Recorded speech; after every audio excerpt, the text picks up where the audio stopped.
What is up everyone, it is Sacred Saiyan here, and today we are going to be doing What If Z Broly and Super Broly were twins. I haven't done many what ifs, not based on Goku, but I want to do more of those, and I think this is going to be a very fun series to do. So if you enjoy, make sure to like, subscribe, and comment if you want a part 2. And YouTube has a new hype feature to boost videos in the algorithm, so if the feature pops up for you, I'd appreciate you hyping up the video. Anyway, with that being said, let's get into the video.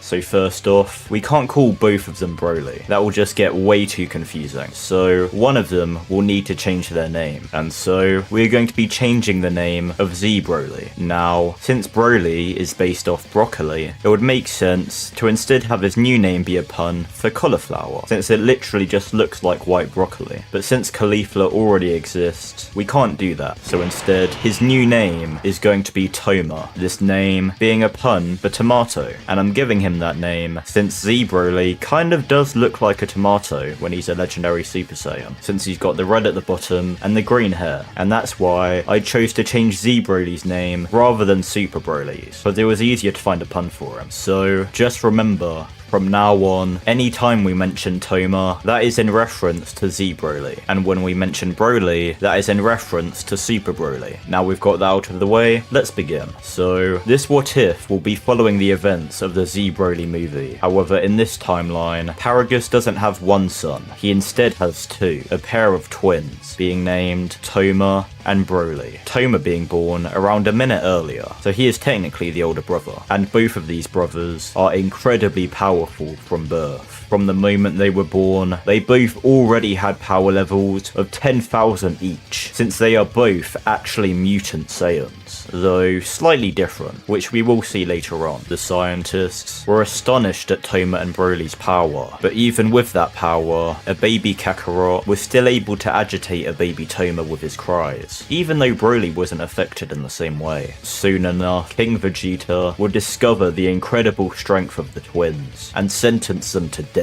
Eliminate the sons of FighterZ from this world at once. FighterZ would then run into the room, King Vegeta asking FighterZ what his business is. FighterZ would begin to frantically explain how his children would grow up to be excellent warriors and be of great service to the future of planet Vegeta and to the prince. He begs for them to be spared. That is why they are trouble, King Vegeta would explain. Off with you as well. Together in the next world. King Vegeta would then fire a point-blank ki blast into the stomach of FighterZ before disposing of him and attempting to have the twins killed. However, the knives they used couldn't even pierce their skin, so they were instead brutally beaten and disposed of just like their father. Soon after, the planet would be eviscerated by Frieza. However, as the planet is being destroyed, Toma's dormant power would manifest, saving himself along with FighterZ and Broly from the edge of death. From then on, FighterZ would only think about taking revenge against Vegeta and using his two sons to exact that revenge. However, FighterZ would soon realise their power was too much to control. Even as a child, Toma would become a complete demon when his power emerges, destroying anything in his path and brutally beating on FighterZ when he attempts to stop his rampage. This would then anger Broly, resulting in his own dormant power spiking and then mindlessly fighting against his brother until they eventually both pass out from exhaustion. This cycle would continue until eventually Toma's strength would eclipse Broly's by too much, since Toma would start to access multiple transformations, such as his unique pseudo version of Super Saiyan, regular Super Saiyan, and even a power beyond that, which FighterZ believed was that of the legendary Super Saiyan. By this point, FighterZ had thankfully already removed the tails of both Toma and Broly, so he didn't have to deal with two demonic monsters. But this meant Broly was left in the dust by his brother, not being able to access any transformations at all. He was eventually able to gain one transformation, but that seemed to pale in comparison to that of Toma's, and would only be tapped into when Broly was pushed to the absolute brink,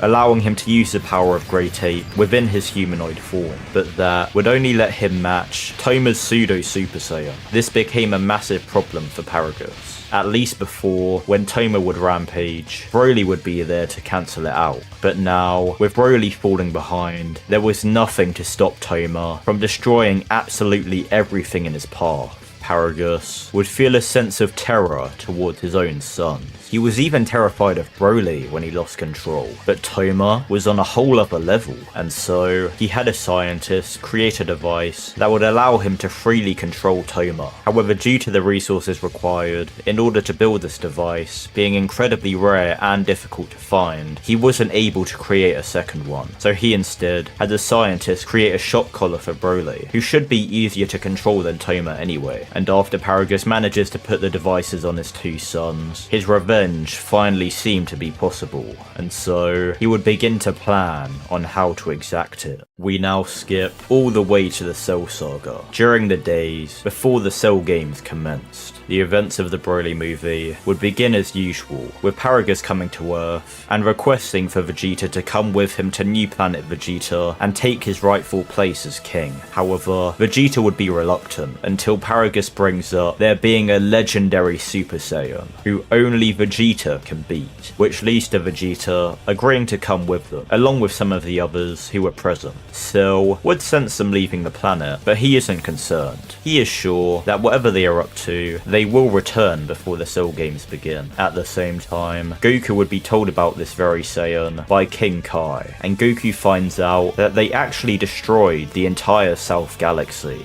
Goku would then begin his investigation, as we head back to New Planet Vegeta, where Paragus introduces the newly named king to his two sons, Broly and Toma. Please, make use of them any way you see fit. Vegeta would then decide to take the pair with him off into space, as he attempts to find the legendary Super Saiyan, while Trunks, Gohan and Krillin go off, discovering the slaves that are being used to build this empire. And after making the guards there flee, Goku teleports in, explaining that he was here because he was investigating a Saiyan key, and Krillin then says that they are there since Vegeta was asked to defeat the legendary Super Saiyan. Paragus then arrives, inviting Goku to a feast, and Goku notes that even though Paragus is a Saiyan, he isn't the one he was looking for, and when Vegeta returns to the planet, he interacts with Kakarot, telling him that he will be the one to defeat the legendary Super Saiyan. Kakarot won't interfere.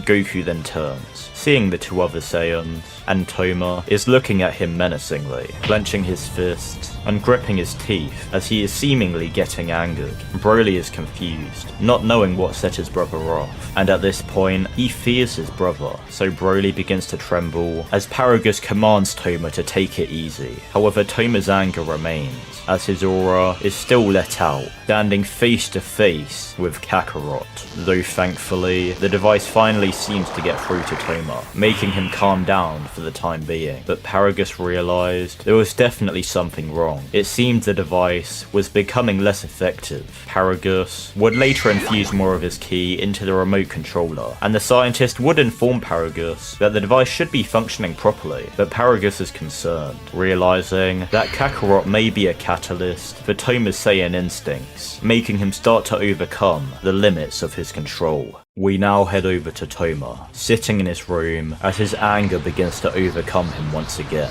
Kakarot's very existence enrages his entire being, and he transforms into his pseudo Super Saiyan, shouting Kakarot's name as he barges into the room where he is sleeping, immediately trying to attack him, with Goku barely being able to dodge out of the way as Toma chases him out of the building, throwing an onslaught of attacks at Goku, but Goku is able to dodge or parry every single one. The explosions resulting from this fight waking up Paragus as he frantically heads over to the area, and as Toma powers up, Goku realizes that he is the Saiyan he was looking for, the one who destroyed the South Galaxy. Toma then begins to maniacally laugh, with Paragus then arriving on the scene and forcing Toma to power down, then saying that they are heading back to the palace. The two then fly off, with Goku watching on, but he then senses another ki behind him, turning around and noticing Broly timidly hiding behind a tree. Goku can see Broly is visibly scared, and he asks Broly if something's wrong, but Broly then just apologizes, and Goku gets a strange feeling something is definitely going on. Broly seems nothing like the other two Saiyans here, and he only sensed one key signature when investigating the destruction of the South Galaxy. That was definitely Toma's, not Broly's. Goku would tell Broly that he doesn't have to stay with those two, you know. He can sense that Broly isn't a bad guy. He should come back to Earth with him and his friends, with a massive smile. And Broly would be overcome by a feeling of warmth. He has never felt this before. His entire life, he has never felt kindness. Not from his brother, nor his father. But this man offers it so generously, without any ulterior motive. Broly begins to slowly outstretch his hand as well, but he then grabs his collar, not saying a word, as he then flies off. And Goku has a sad expression. We now head to the next day. Vegeta has decided to leave the planet as he feels he is being led on a wild goose chase. But Paragus pleads for him to stay on the planet for at least a day. By tomorrow, they'll know the planet the legendary Super Saiyan is on for sure. Goku then exits the ship, telling Vegeta there is no reason to leave.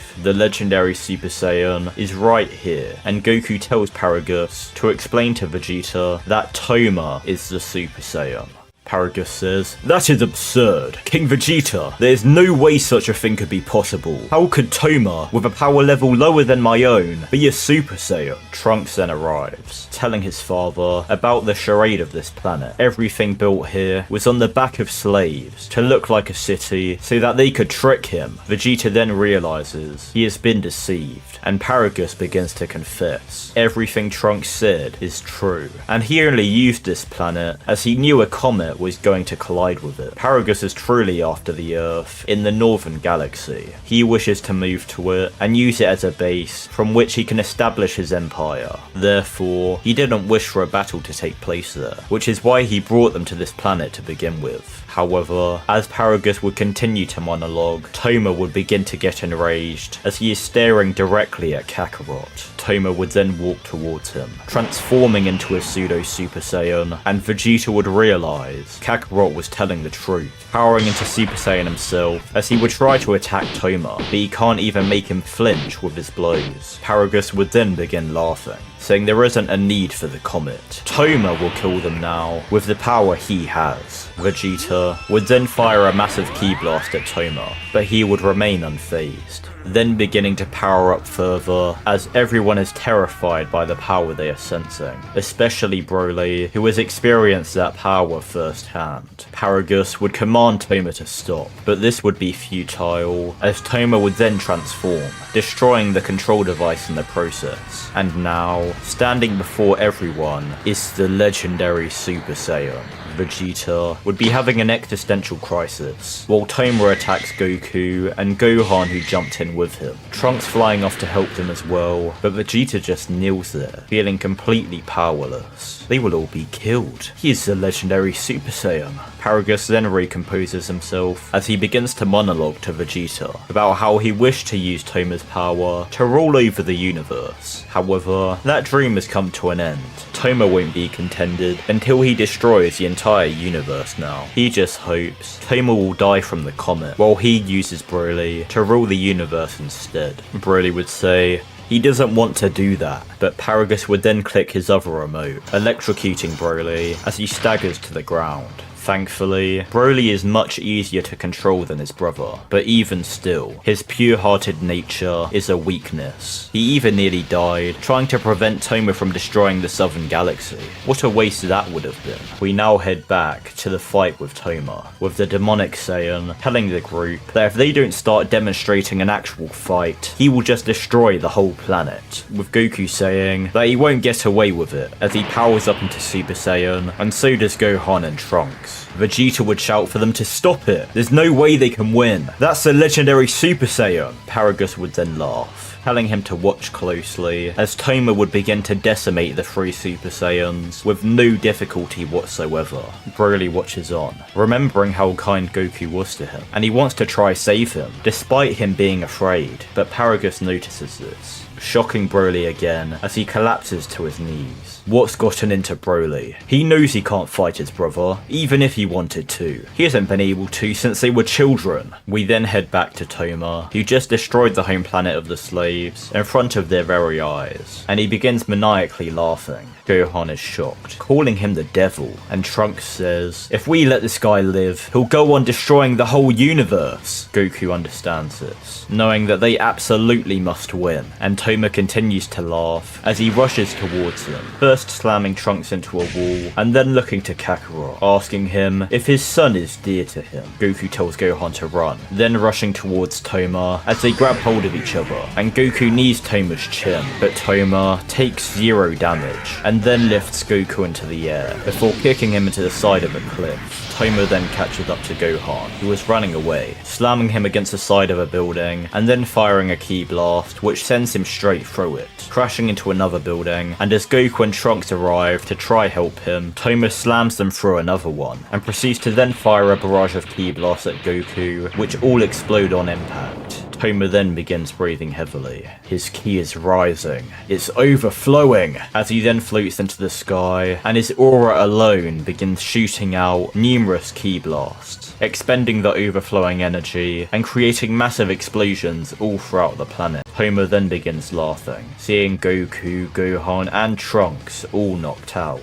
and Toma then fires a ki blast towards Gohan in order to kill him, but this gets cancelled out by another blast, with Toma being confused as on top of a building, Piccolo stands there, with his cape bellowing in the wind. Toma smirks, saying, so, another worm has come to die. Piccolo simply calls Toma a freak, but Toma disagrees. He isn't a freak, he is the devil, as he begins to laugh. Piccolo then carries Gohan to the ground, feeding him a senzu bean, and he then does the same to Goku and Trunks. Toma then fights against all 4 of them, still remaining fully uninjured, as he then hits Piccolo with a ki blast that sends him flying all the way to the location with Vegeta, Paragus and Broly. Vegeta is still on his knees, saying it's no use, it's over, but Piccolo grabs him by the head, telling Vegeta to snap out of it. If he's got time to sulk, he's got time to fight, but Vegeta says it's pointless. Don't they get it? Piccolo then asks what kind of Saiyan prince Vegeta is, before then looking over to Broly and asking who that guy is. Broly says that he wants to fight, but Paragus then shocks Broly again, telling Broly to be quiet. He won't tell him to do so again. Piccolo gets angered seeing this, then shooting 2 miniature ki blasts, one at the remote in Paragus's hat and the other at the collar around Broly's neck, destroying them both as Paragus is surprised, and Piccolo tells Broly that he doesn't know who he is, but if he wants to help, then do so. They'll take all the help they can get right now. Piccolo then flies off, pulling Vegeta along with him, and as Broly is about to follow them, Paragus commands Broly to halt at once. With Toma going off the rails, he needs Broly's power to rule over the universe. Broly then looks back to Paragus, ignoring his father as he flies off, and Paragus is furious beyond belief. The trio arrive back at the fight, Vegeta still telling them to run away. They can't win, but Piccolo says that it doesn't matter where they run. If they don't kill him here, he'll destroy the entire universe. But if Vegeta has lost that much heart, he should just get lost and never show his face again. Piccolo then drops Vegeta, flying in alongside Broly, and Vegeta wonders why they keep on fighting when they know they can't win. Why? Toma then notices Broly flying in, and he begins to chuckle. What is his brother doing here, huh? Is he really betraying him for people he just met? He should know more than anyone that he can't be defeated. Broly says he knows that, but the man he is attacking was kinder to him in one day than Toma was in his entire life, and he won't let his brother kill him. Toma laughs uncontrollably, saying if that's what he wants, he can die along with him. Toma then turns his head, seeing Kakarot power up a Kamehameha, and Toma has a devilish grin, walking towards him as he fires a Kamehameha directly at his face, but Toma stands there, unscathed, with Goku having a shocked expression, and Toma then grabs him by the face, asking what that was just now. Goku begins slightly laughing as Toma drops him, attempting to punch him, but Broly jumps in the way, catching the punch with 2 hands, and he tells his brother not to ignore him. He said he won't let Toma hurt him. A green aura then begins forming around Broly as his hair sticks up and his eyes turn yellow. He then lets out an animalistic roar as he then punches Toma directly in the face, not injuring him, but being the first attack to actually knock him back. Broly then chases after him and begins to attack him like a complete brute, maybe even akin to a wild animal, as the battle between brothers commences. Like I said earlier, Broly and Toma are both mutant Saiyans, but their mutations are slightly different. Toma has an enhanced healing factor, while Broly doesn't. Where Toma has his pseudo Super Saiyan, Broly has Ikari, and where Toma has legendary Super Saiyan naturally, Broly would need to combine his Ikari with regular Super Saiyan and break his limits even beyond that in order to recreate that transformation. But that isn't the only difference. You see, even though their mutations both allow them to grow in power rapidly, the way they grow is what's different. While Toma's ki rises passively, Broly's doesn't. Broly's mutation instead enhances his natural Saiyan ability of combat adaptation. Toma's power increases by the same amount in spite of whoever he is fighting, while Broly's power increases changes a direct result of whoever he is fighting. And right now, due to the circumstances, fighting someone massively stronger than him and fighting in order to protect someone, he is actually growing faster than Toma right now. Not by much, but the rate is growing exponentially. However, even with this, Toma is still considerably stronger than Broly already, and with him also still growing in power, it's making it difficult for Broly to close the gap. And usually when they would fight, Toma would defeat Broly before he gets a chance to grow too much. But with the others here fighting as well, that will be more difficult. All the others would begin to help Broly, allowing him to be the spearhead of their assault, but distracting Toma when they can, while also taking some of the blows, heading Broly's way. Toma is exhilarated, finally getting an interesting fight, and Vegeta watches on. All these other Saiyans fighting for their lives, while he just stands there and watches. He is Vegeta, as he then finally snaps out of it, transforming into Super Saiyan and joining in on the fight. Toma would begin picking off the weaker fighters one by one. Whenever one of them jumps in to try distract them, he'll focus on them until he knocks them out of the fight, then continuing the cycle until only Broly remains, struggling to keep up in the fight as he still can't close the gap. The gap is getting smaller, but it's not fast enough. Toma then slams Broly into a cliff, telling his brother to wait there, he'll be right back. Broly being too weak to move as he reverts to his base form, as he watches Toma fly over to Paragus, who is trying to escape the planet alone. Now that he can't control Broly or Toma, he had no use for them, and attempted to flee before the planet was destroyed. Paragus would be inside of a space pod, setting coordinates to leave, but Toma would walk up to him, asking where he's going. Paragus would feel complete terror, frantically saying that I'm preparing to seek shelter, together with you. Toma, not believing this, would ask, in a single seat pod? Before Paragus can answer, Toma would lift the pod above his head, crushing it with Paragus still inside, ending the life of his treacherous father. Did he really think the destruction of a planet would be all it takes in order to kill him? Broly would see this, becoming consumed by rage and grief.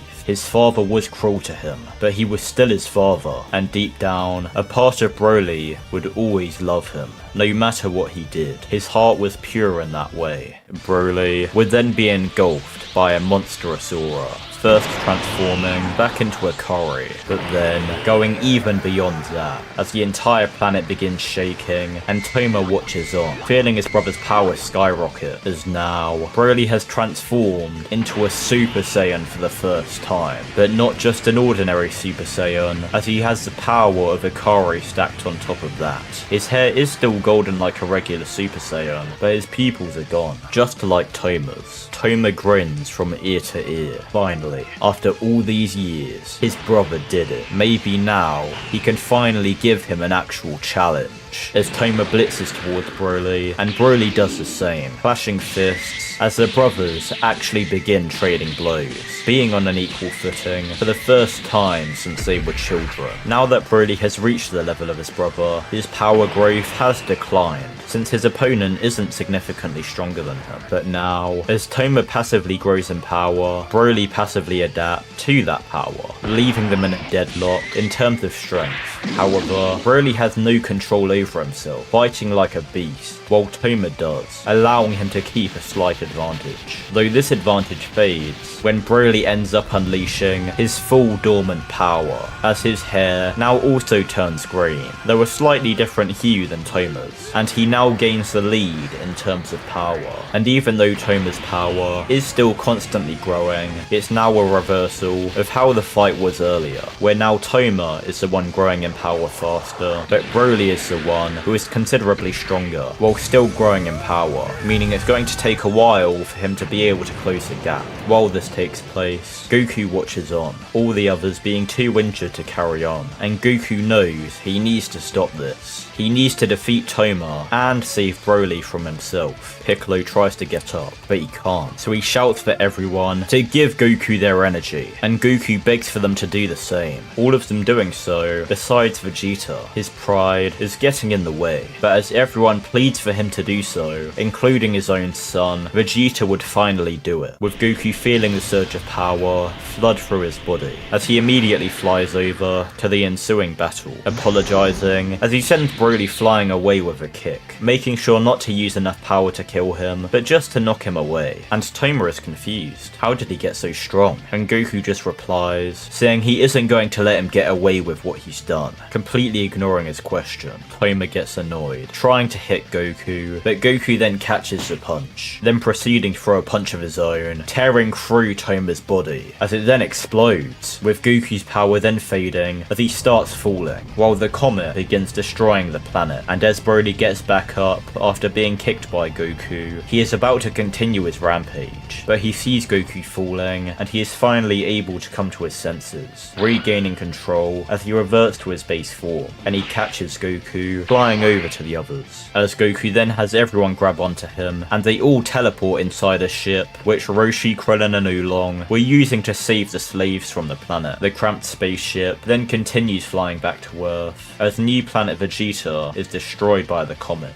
and everyone begins laughing, while Broly begins contemplating everything that happened. Goku notices this, and tries to cheer Broly up by telling Broly to grab onto him again. Broly is confused, but doing so, while Goku also grabs onto Gohan, and they then teleport back to Earth. Outside of his home on Mount Paozu, Chi-Chi spots them, and she is angry at Goku, but Goku surprises her out of nowhere, saying this is his new friend Broly. He's going to be staying with them from now on. Can Chi-Chi make them some food now? He's starving. And he's sure Broly is too, right? Broly is confused, but his stomach begins to rumble, so he nods, while feeling a bit embarrassed. And Chi-Chi then just falls to the ground out of shock, and Goku and Gohan both begin yelling her name. Broly apologizes, thinking he did something wrong, and a long distance away, Cell sensed the sudden arrival of an unfamiliar key on the planet. Cell has no clue who that person is, but he can't help but smirk. It seems the Cell games will have an additional challenger. Broly has a couple days to settle into his new home, with Chi-Chi calming down a bit and accepting Broly into her home, as at least he is more well-mannered than Goku, and he could be a babysitter for Gohan if she ever needs to go out. And sadly, since there is only such a short time, Goku isn't able to help Broly learn to control his power just yet, but he does still tell Broly about the Cell games, trying his best to explain the events of the Android/Cell saga up until now, and Broly doesn't really get all of it, but he has a rough idea. Long story short, there is a strong bad guy they need to beat in this upcoming fight, and if they lose, the Earth will be destroyed, including his new home, which Broly really doesn't want to happen. And Broly does offer to help, but Goku says it's probably best Broly doesn't get involved. This isn't Broly's fight, he had nothing to do with it coming about, so we should leave it up to them. Besides, with Broly not being able to control his power yet, he might be a bigger threat to the planet than even Cell if he goes berserk. Broly is a bit disheartened, but Goku puts his hand on his shoulder, saying it'll be okay. okay. Goku already has a plan to beat Cell, and after they do, Goku promises he'll help Broly control that power, so there will never be a risk of him going berserk again. Broly softly smiles, thanking Goku, and he asks what Goku is going to do in order to prepare, but Goku says nothing. They've prepared as much as they can. The best they can do now is rest until the Cell games begin, so that is what they do, and eventually, the day of the Cell games arrives, with Goku and Gohan telling Chi-Chi goodbye, as they are about to teleport there, but Broly comes over, saying he knows Goku doesn't want him to fight, but he'd like to watch. Goku doesn't have a problem with it, so he tells Broly to grab on, and then the three of them teleport to the arena, and Cell turns around, looking towards them. Cell says it's nice to see Goku once again, but Cell then looks to Broly, and he would ask Goku who his tall friend is. Goku tells Cell his name is Broly, but he won't be fighting today. He's here to watch. Cell says that's a shame, but if Goku doesn't give him a good enough challenge, this Broly fellow may have no choice but to intervene. Broly doesn't take kindly to this subtle threat, but Goku puts his arm in front of Broly, saying that won't be necessary, and Cell smirks. They will see. Soon enough, the other Z fighters arrive, and the Cell games begin as usual. Cell quickly taking care of Mr. Satan, even though everyone watching knows Cell was 100% cheating, and Goku then steps up to take on the bio android. While this fight takes place, Android 16 and Broly introduce themselves to each other, seeing as they were the two new people to the group, and they actually seem to be quite similar in some ways. Both gentle brutes, who may be misunderstood due to looking intimidating, but they both value life and wish to protect it. It seems Broly might have made himself another friend here on Earth, but back to Goku vs Cell, their fight remains the exact same. I know some of you will probably be commenting that Goku should wash Cell here, since he probably got a massive Zenkai after getting beaten up constantly during the Broly movie, but at this point, Zenkai boosts just aren't as potent, especially for the likes of Goku and Vegeta, who already spammed out Zenkais during the Namek arc. So Goku didn't really grow that much after recovering from the events of the Broly movie, and therefore, Cell still gaps Goku by a considerable margin, though due to Goku being a martial arts genius, he is still able to keep up with this suppressed version of Cell, and even catch him off guard at certain points, like with the instant transmission Kamehameha, though, in the end, the battle remains the same, with Goku forfeiting, and saying he has someone else even stronger than him, who will step up to defeat Cell. Everyone immediately looks to Broly, and Broly is confused. He thought Goku said he didn't want him to fight, and Cell says very well, Goku is the strongest person he has ever fought, that is certain, but if Goku claims Broly is even stronger than him, he will certainly accept the challenge. But Goku says he actually wasn't talking about Broly, he was talking about Gohan. Everyone is completely shocked, including Gohan, but Goku then jumps over to his son, telling him that he can do it. Gohan is already stronger than he is, and he saw a glimpse of even greater power dormant within Gohan while they were inside the Room of Spirit and Time. Gohan is speechless, but Goku asks if his battle with Cell looked too rough for him, and Gohan says no, but him and Cell weren't fighting for real yet, right? Goku smiles, saying he doesn't know about Cell, but he was doing his best, though to Gohan, that looked like he wasn't really trying, since Gohan didn't realize he already surpassed him. Piccolo would ask Gohan if this is true, and Gohan would agree, but Vegeta would think he's lying. Surely he would have seen it in the fight against Toma, though Goku says that Toma was so much stronger than them already that the gap between his and Gohan's power wasn't noticeable and didn't really make a difference, but against Cell, it will make all the difference. Goku then pats Gohan on the back, telling him to do it, bring peace back to the world. He wants to grow up to be a scholar, right? Gohan says alright, he'll give it a try, so he then steps up to Cell, and Goku would ask Krillin for a senzu bean, with Krillin giving him one, and Goku immediately throws it over to Cell, telling him to eat it. This shocks everyone, and Cell immediately does so, healing up, and Gohan then powers up to his fullest, shocking everyone with his might. Obviously, it's nothing compared to Toma or Broly, which is why they couldn't really sense it properly before, but now they are focused on his power specifically, it's crazy. And at his age, the battle between Cell and Gohan then commences, and plays out the same as usual, until Cell traps Gohan in a bear hug, and Piccolo explains Goku's misunderstanding. Gohan isn't like Goku. He doesn't enjoy fighting. He doesn't even know Goku's plan, and Gohan isn't getting angry. He's getting afraid, wondering why his father won't help him when he is in so much pain. The moment Goku comes to this realization, he demands a senzu bean, Krillin saying alright, and Broly is about to jump in as well. He knows Goku told him not to get involved, but he won't let that monster hurt Goku's son. Goku saved him, and now he will return the favor. But before they can, Cell quickly blitzes Krillin, stealing the Senzu beans. And after he goes back down to Gohan, Android 16 grabs a hold of him, preparing to sacrifice his life by self-destructing. And Broly shouts no, as 16 attempts to self-destruct, but nothing happens. 16 is confused, wondering why it didn't work, and Krillin tells him that when he was fixed up in Capsule Corp, they removed the bomb, and then, without hesitation, Cell fires a key blast that destroys Android 16, leaving only his head remaining. Broly's anger begins bubbling to the surface, but Goku quickly calms him down and tells Broly to remember he can't lose control here. Broly is barely keeping his anger under control, and Cell then spawns the Cell Juniors, which begin to attack the Z Fighters. Broly using this anger to defend himself against one of them, and Broly is more than holding his own, but he sees Goku getting beaten down since he never got to eat a Senzu bean. This distraction allows the Cell Junior to land attacks on Broly, and Gohan watches all of this going on. Android 16's head is then thrown in front of Gohan, and he tells Gohan that it's not a crime to fight for good. There are some who will never listen to words. Feel the anger. Set your passions free. I know how you feel, but you don't have to hold back. The wild animals and the forests I loved,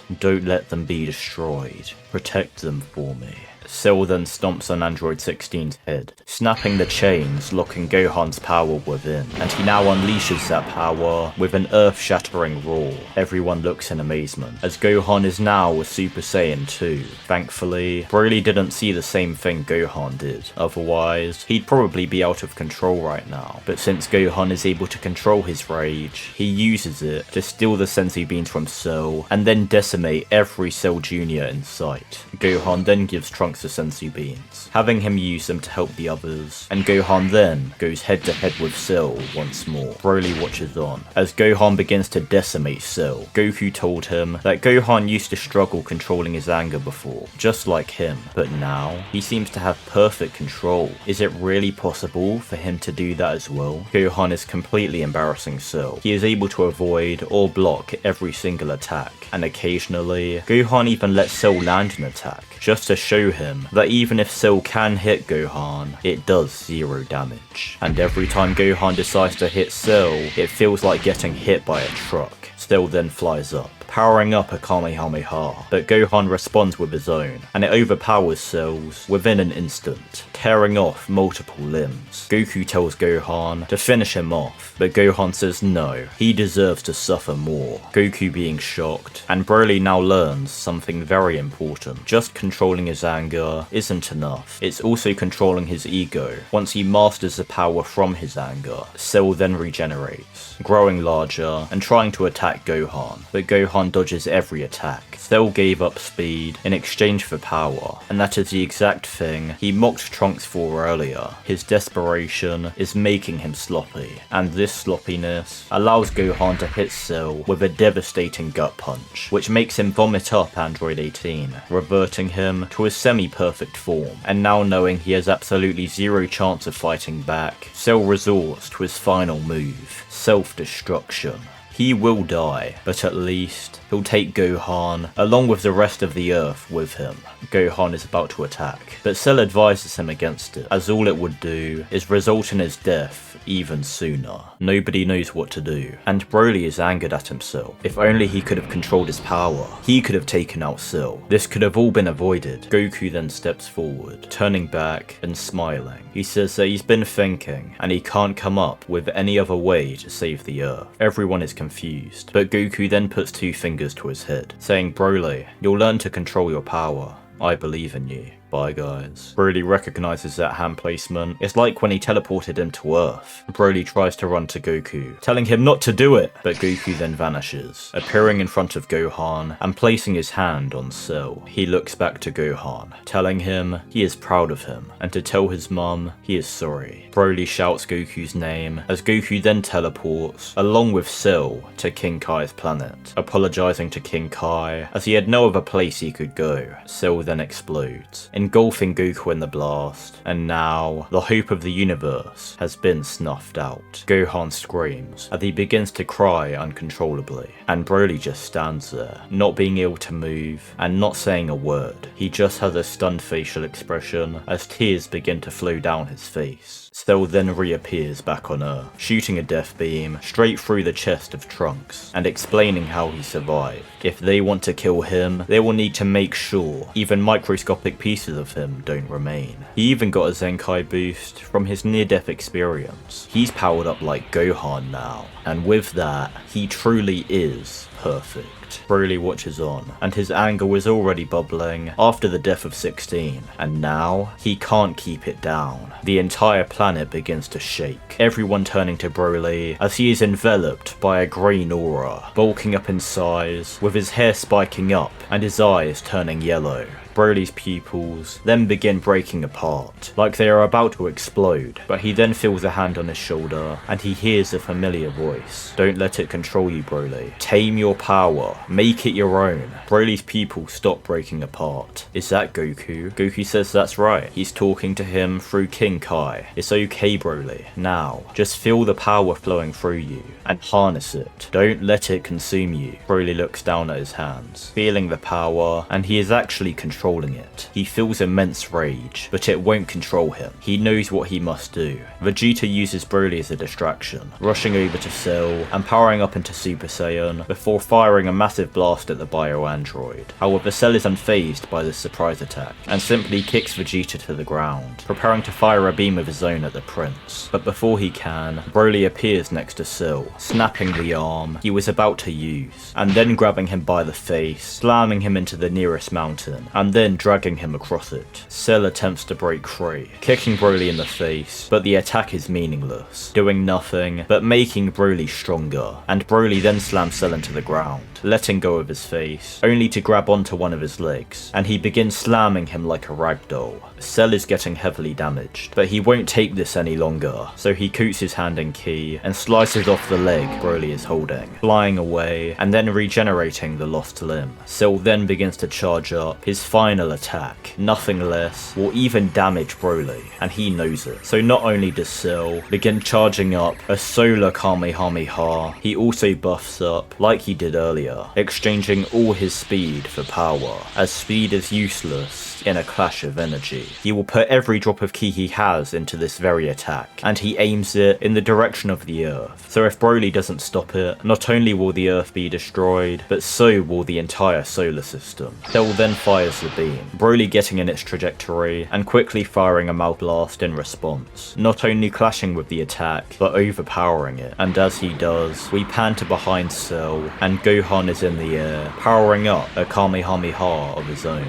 with Goku speaking to Gohan from Otherworld and telling him to do it. Show him the power they made together. Believe in that strength. Believe in yourself, and end Cell once and for all. Alongside the vestige of Goku, Gohan performs a father-son Kamehameha, and as it hits Cell, Broly's beam overcomes Cell's one, and Cell is now caught in the middle of both attacks, being completely eviscerated in the epicenter, and Gohan and Broly then stop their attacks, as to not create a massive explosion that destroys the planet. Gohan and Broly then revert to their base forms, and Goku congratulates both of them. They did it. Gohan falls to the ground, smiling, and Broly smiles as well, looking over at Gohan. Gohan doesn't need to be healed by Dende here, since he never gets his arm hit by Cell's blast, and after everything Vegeta has seen today, his mindset is shaken to its core. He is the Prince of Saiyans, yet the weakest of his time, surpassed by not only Goku, but his son and Broly. And how dare Goku die like that? He'll never fight again.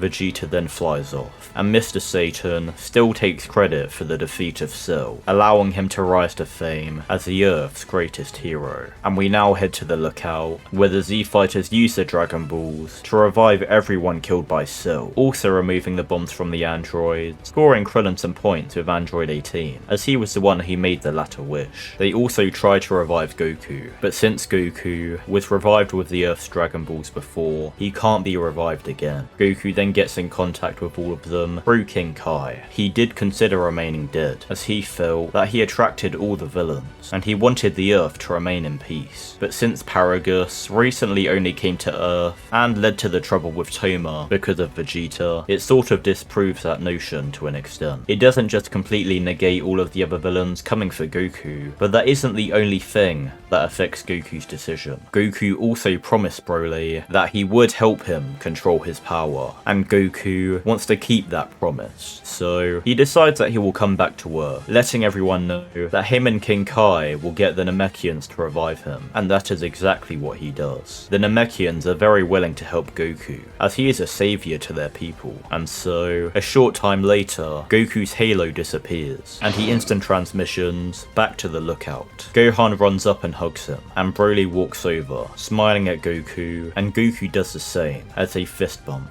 Everyone then goes their separate ways, with Goku, Gohan and Broly returning back to their home at Mount Paozu. And Chi-Chi is so thankful that not only is Gohan alive, but that Goku chose to come back to her. The next day, Trunks heads back to his timeline, saying goodbye to everyone for hopefully the last time. And Trunks wonders if maybe Broly is alive in his timeline, because he won't need his help against the androids, but he would be a great ally to have for future battles. Though, if he is alive in his timeline, that means Toma probably is as well. And then Trunks gets a bit worried, but he knows that no matter what, he will find a way and save the future. So this video begins after the last one ended. The Earth is now at peace, and it will be for a very long time. And during this time of peace, Goku will be able to keep his promise to Broly and help him to control his power. And so their training begins. Goku taking on his first real student besides Gohan, with Broly joining in on the training with Goku and Gohan. As yes, with Goku being alive, Gohan also keeps training here. Once he gets into high school, the amount of training will decrease, but he'll make sure to keep a good balance, understanding how much potential he has and wanting to live up to it. So Goku trains his son and Broly together, Broly needing to catch up a bit in terms of the fundamentals before they can even start talking about his transformations. And so their training goes on for a couple years, Goku teaching Broly actual martial arts, so he doesn't just have a brutish fighting style. And Goku even invites Master Roshi from time to time in order to give pointers, but Roshi never really does. He instead just watches, seeing how his former student has become a greater master than he ever was, a greater teacher than he ever was. And not only does Broly's fighting technique actually improve, he also learns to control his energy much better. So now his power isn't fluctuating all the time, it's much more controlled. The same can be said for Gohan as well. He was already ahead of Broly in these aspects, since he did train with Goku for some years before the androids came, but both his technique and energy control have improved as well. And now Broly and Gohan have reached this stage. Goku says it's time they move on to the next stage of their training. Goku tells the pair to grab onto him, with them doing so, and Goku then teleports to King Kai's planet, which has been restored by this point. King Kai greets them, but he says they are early. Goku said they'd at least have another year of training on Earth first. Goku chuckles, scratching the back of his head, as he says they are really something else. They're much faster learners than he ever expected, and he already had high expectations. King Kai smiles, saying let's get started then. And now, Goku, alongside King Kai, instruct Gohan and Broly on how to better control their spirit. Controlling your energy is one thing, but controlling your spirit is something else entirely, and is vital for Broly especially, if he ever wants to tame his true power. Though, much like Master Roshi, King Kai doesn't really say much. He is more of a backseat instructor, only really giving extra pointers when necessary. He's actually very impressed with Goku. He's really coming to his own with this whole teacher thing. Gohan and Broly don't really spend too much time trying to learn Kaioken, as Gohan already has Super Saiyan 2, and they know Broly does have transformations as well, but in training to unlock the Kaioken, they will naturally increase their spirit and energy control even further, so they do actually learn it, again, much faster than Goku ever did. And it's at least good for Broly to have the Kaioken as a way to power up until he re-unlocks those forms, though this wouldn't take very long, as a part of their training would involve Broly and Gohan sparring with one another, this being a way to put the skills they are learning into practice. And during one of these sparring sessions, Gohan would power up into Super Saiyan 2, pushing Broly to his limit, and Gohan expects Broly to use Kaioken, but instead, Broly's eyes turn yellow as a green aura begins emanating from him. Gohan and King Kai begin to panic,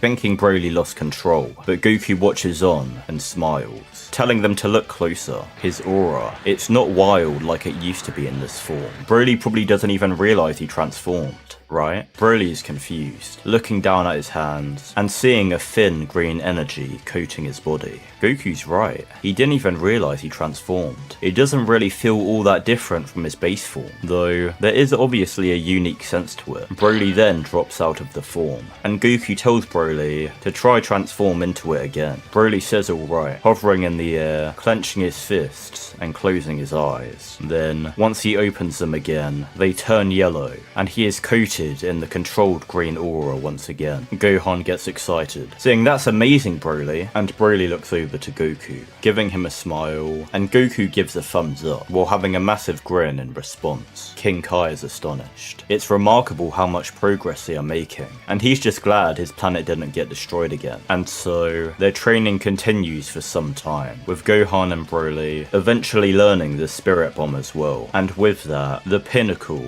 of spirit control, at least that they can learn on King Kai's planet. With their training here now being complete, Goku thanks King Kai for helping him out, and King Kai says not to mention it. He's grown quite fond of Goku after all this time, and it's nice to help train the next generation every once in a while. Gohan and Broly also thank King Kai for everything, saying goodbye as they grab onto Goku, and now he teleports to planet Yardrat, where Gohan and Broly will finish their spirit control training. Goku introduces the pair to Paibara, and Paibara says it's great to see Goku again. It's been such a long time, and Goku smiles, saying it certainly has, and he is here to not only finish his training with them, but he would also like Paibara to help train Gohan and Broly as well. Paibara says he would be more than happy to, and Goku turns to Broly, saying this is the place where he learnt to control Super Saiyan, so hopefully by training here, Broly will be able to do so as well, and this training is very beneficial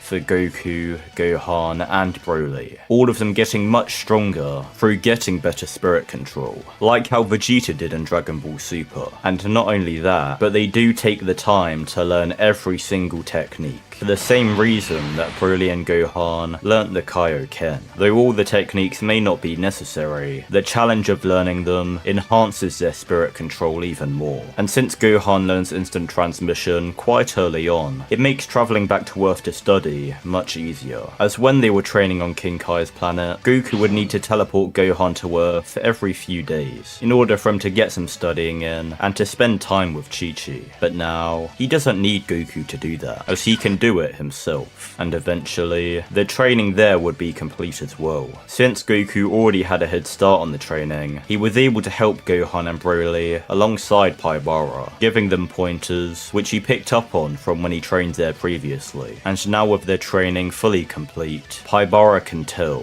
Goku's spirit control is no longer inferior to his own. Even Broly and Gohan aren't far off, but they no longer need him to close that gap. Goku can easily do the rest, and since they already learned all of the techniques he has to offer, the trio head back to Earth, thanking Paibara, and as they all individually teleport away, Paibara knows the same thing all of Goku's previous teachers have known for a very long time. The student has now become the master. Now they are back on Earth, Goku thinks it's time they finally test if Broly can control his Super Saiyan. So they head up to the lookout and ask Dende if he can pack some food into the time chamber for them. They won't be in there for long. It's not like Goku has much time left he can use in the time chamber anyway. They'll only spend a few days in there. Dende says alright, doing so, and then the three enter the time chamber. Broly has never been in here before, but Goku explains to him how it works, and Broly is amazed. A little confused, but amazed. They all then get themselves settled, and once they have, they step a bit away from the entrance, so it doesn't accidentally get destroyed, and they decide it's time they test it out. Goku and Gohan both power into Super Saiyan 2, Goku. By this point, Goku also has the transformation, and Goku tells Broly to try transform.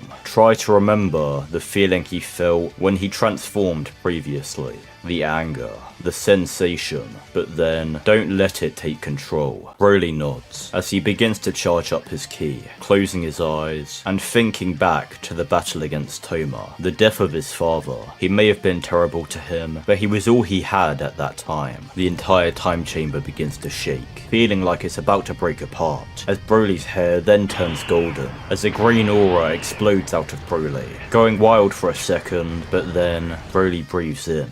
Paragus may have been all he had before, but that isn't the case now. He has his friends, his new family, Goku being the brother he always wanted Toma to be, and Gohan being a nephew. Broly then opens his eyes, displaying his blue pupils, and Broly is in full control, and thank God he is, because Goku and Gohan can sense his power, and they would stand no chance. Even together, Goku is the weakest of the group, and by a considerable degree, and even though Gohan is stronger than him, it doesn't close the gap with Broly, and surprisingly, Broly says he thinks he can go even further. Anyone else would be completely terrified at this idea, as if Broly lost control now, they would certainly die. But Goku and Gohan have known Broly for long enough now. They trust him. If he says he can do it, they believe in him. And so, Broly begins to power up even further, with Broly's hair turning green and his pupils begin to shake, looking like they are about to break apart. But Broly remembers all his training, and his pupils manage to hold, now turning yellow, signifying the combination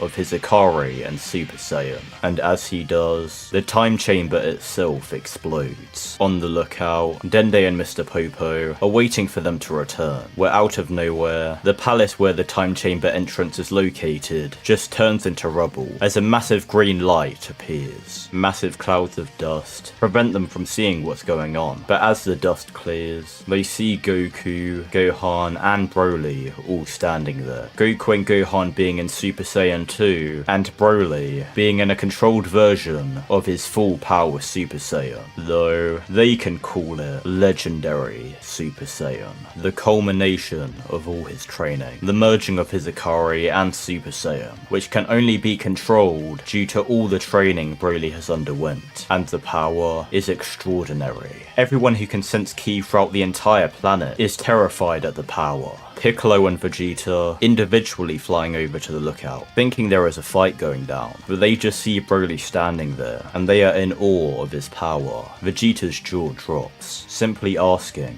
"How?" And Broly turns to Goku, saying it's all thanks to him, then reverting to his base form, with Goku and Gohan doing the same, and Goku smiles, saying he made Broly a promise, didn't he? All he did was keep it. And now, with this goal achieved, the three head home, though they do apologise to Dende for destroying part of the lookout before they do. And with this, their training is a lot calmer, and the three of them all strive for different goals. Goku trains in order to find a transformation beyond Super Saiyan 2, while Gohan trains to push the limits of Super Saiyan 2, since he had it for the longest and has the best chance at doing so. With Broly now having control over his transformations, he doesn't really focus on unlocking a new one. He only just started to be able to use these ones properly, so he's going to spend more time with them first. But not only that, Broly also begins to work on creating a technique of his own, combining different aspects of his training on King Kai's planet and on planet Yardra. But we won't see the fruits of their training for some time, as we now skip years into the future.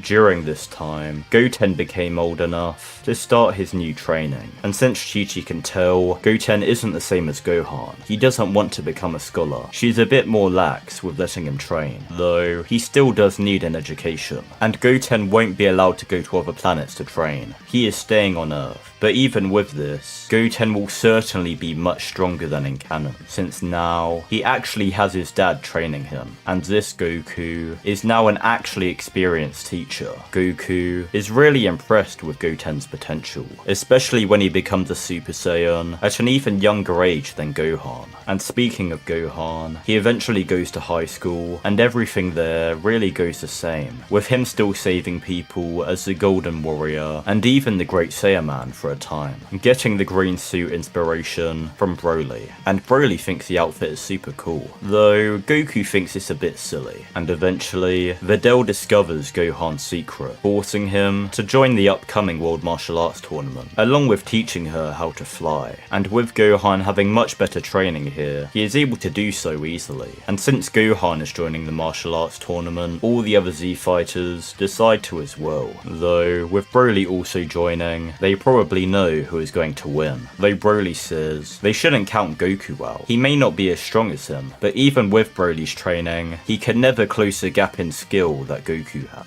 And Broly hasn't seen Gohan's full strength in a while either, so who knows, maybe he's caught up to Broly with what he's been working on. Though, they won't be heading to that just yet, as a few days before the martial arts tournament begins, Goten, Trunks, and Videl are searching for the Dragon Balls. Videl wants to see what Shenron is like, and Trunks and Goten both have outlandish wishes they want to make. Thankfully, Trunks has the Dragon Radar, so it makes this task very easy, but they end up getting roped into fighting a supposed mountain beast in order to save a village and get a necklace in return. While they are hiding and waiting for the beast to arrive, Goten misbehaves, getting a slap from Videl, which leads to Goten screaming and crying, and these cries wake up the sleeping beast, who is trapped under ice. However, this beast is one who is all too familiar to us, though to none of the people currently present. That beast is Toma. Goten continues to cry until Videl finally gives in, letting Goten have some food, and Goten immediately stops crying, eating, and Trunks tells Videl that she's still too lax. She fell for Goten's crocodile tears. Videl is slightly annoyed, but they then hear the beast approaching, so they all get ready, and when they jump out, Goten and Trunks aren't worried at all. It's just a dinosaur. Videl hasn't seen one before though, so she tells Goten and Trunks to get back.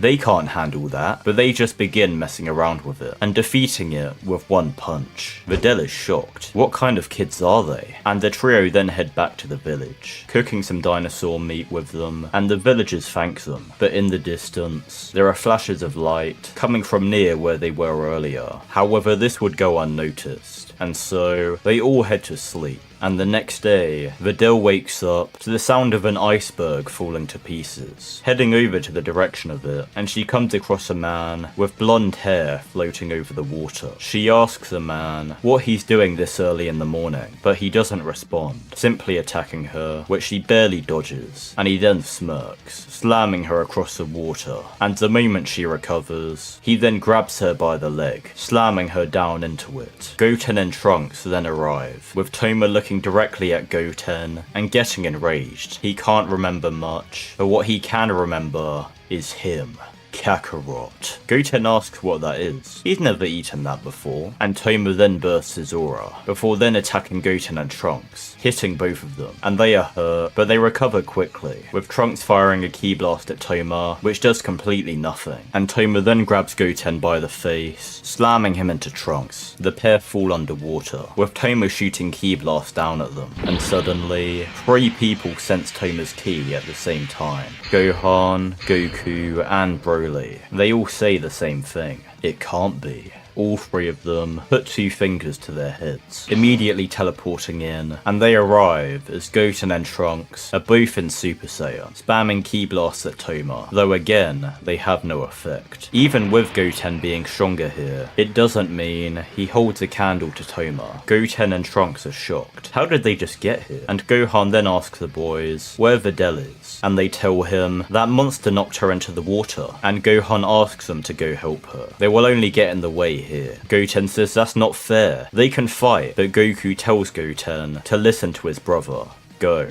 Now, Goten frowns, saying fine, as he flies over and Trunks flies after him. And now, it is just Goku, Gohan and Broly standing face to face with Toma. None of them know how he is alive, but it seems like they will have to put a stop to him for good this time. Broly asks Toma what he is doing here, but Toma doesn't respond, just looking directly at Goku and saying the name again. Kakarot. Broly is confused. Toma didn't even acknowledge him. He knows Toma had some sort of grudge against Goku before, but this is different. Goku then steps forward, telling Gohan and Broly to stay back for now. He wants to see what he can do on his own first. If things get rough, they can join in. Gohan would ask Goku if he is sure, and Goku says yeah, he should be fine. Toma isn't even in his green-haired state right now, so he should be able to at least keep pace. Goku then transforms into Super Saiyan 2, gesturing for Toma to come at him, and Toma immediately rushes him, grabbing him by the collar and attempting to fire a mouth blast at his face. But in an instant, Goku quickly powers up into Super Saiyan 3, kicking Toma in the jaw, which sends him flying above him, and Goku then immediately reversed to Super Saiyan 2. Gohan is amazed. He never saw his dad use that form before. What is it? Goku smirks, saying it's what he likes to call Super Saiyan 3. It makes him 4 times stronger than when he's in Super Saiyan 2. But the problem is, it drains stamina way too fast. But he's come up with a solution. It took him a while, but he learned how to immediately switch to and from the transformation. So he uses Super Saiyan 2 for the most part, since at this point, it has very little drain, and for whenever he needs to quickly dodge or land a powerful attack, he can quickly switch into Super Saiyan 3 and then back to Super Saiyan 2 before draining too much energy. Gohan says that's amazing, and Broly agrees, but it doesn't surprise him. That's just the kind of guy Goku is. But unfortunately, Broly can't focus on this achievement too much, as he is still stuck studying Toma. Toma then rushes back down, gripping his hands together as he attempts to slam down on Goku's head, but Goku quickly powers up into Super Saiyan 3 once more, using both of his arms to block the attack. But Toma is able to break through his guard, and as he is about to land his attack, Goku immediately teleports behind Toma and kicks him into the ground.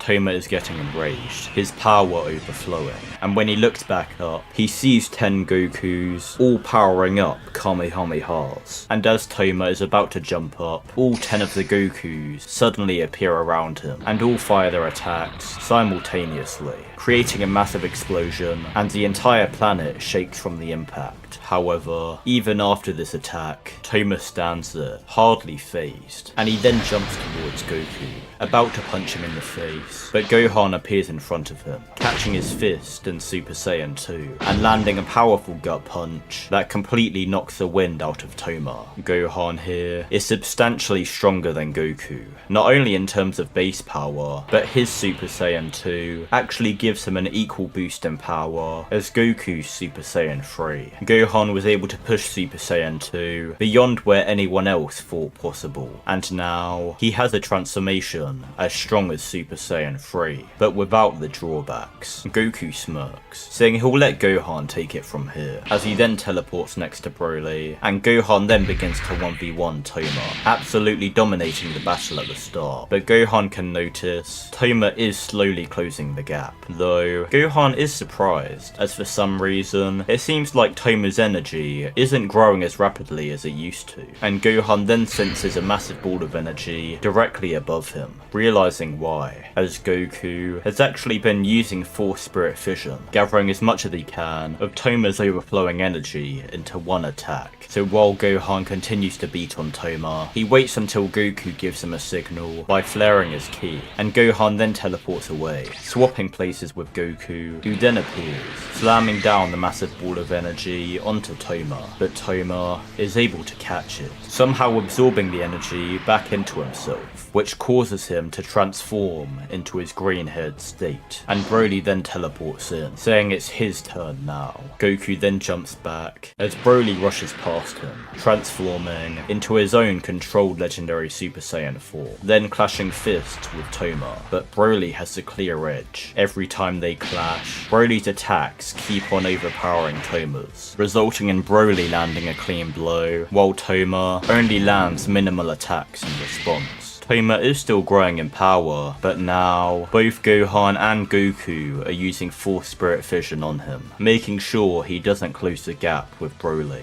As they are fighting, Broly tries talking to Toma, telling him he doesn't have to do this. He doesn't want to fight Toma again, but all Toma says is Kakarot, over and over again. It's like his animal instincts have taken over, and those instincts are purely evil. He can't even sense a shred of good in his brother. Broly tries to read his mind, but all he can feel is his anger and bloodlust. It's overpowering, but then Broly's eyes widen as he hears a faint noise. He hears the cries of a baby, and deep inside Broly's soul, locked very deep down, there's a slight flicker of light. Broly shouts for Goku and Gohan, telling them to jump in and keep Toma busy. He has an idea, but he needs some time. The pair agree, so now Goku and Gohan actually absorb the energy they have been draining from Toma into themselves, surrounding them in slight green auras. And Goku now thinks he has enough energy to remain in Super Saiyan 3, at least for long enough to hold Toma back. And Gohan decides to attempt something incredibly risky, but he actually got this idea from Goku doing the Super Saiyan 2 to 3 switch, as now, when Goku and Gohan teleport back in and Broly jumps back, Gohan begins to use Kaioken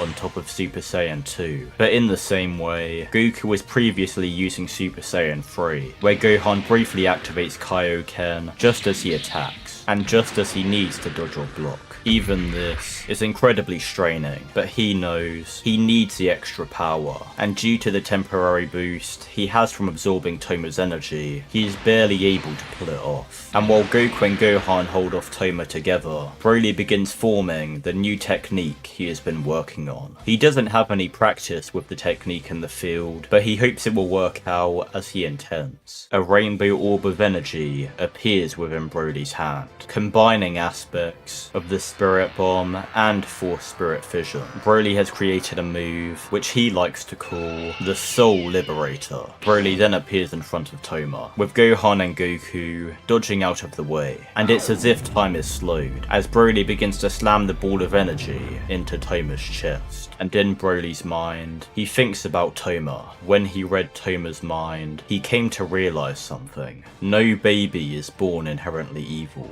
but his brother was. From the second he was born, it's as if he was cursed with this demonic key, not given the chance to be good. Destiny wrote that Toma would be evil, but who decided that? As the orb of energy then enters Toma's body, and the technique separates all of the evil ki from Toma, using Force Spirit Fission, and that separated energy then gets purified by the power of a miniature Spirit Bomb. That is how Broly's Soul Liberator works, and Toma's entire body is then enveloped by a giant beam of rainbow light, as the chains around the flicker of light within Toma shatter, and Broly then gets sent flying back, being caught by Goku and Gohan. The three then watch on, as the light then dissipates, and they then all float down to a massive crater in the ground, and they see Toma laying there. Goku and Gohan are on edge, but Broly isn't, slowly walking over to Toma and looking down at him, saying Toma's name. Toma then opens his eyes, with a look of confusion and fear. Who am I?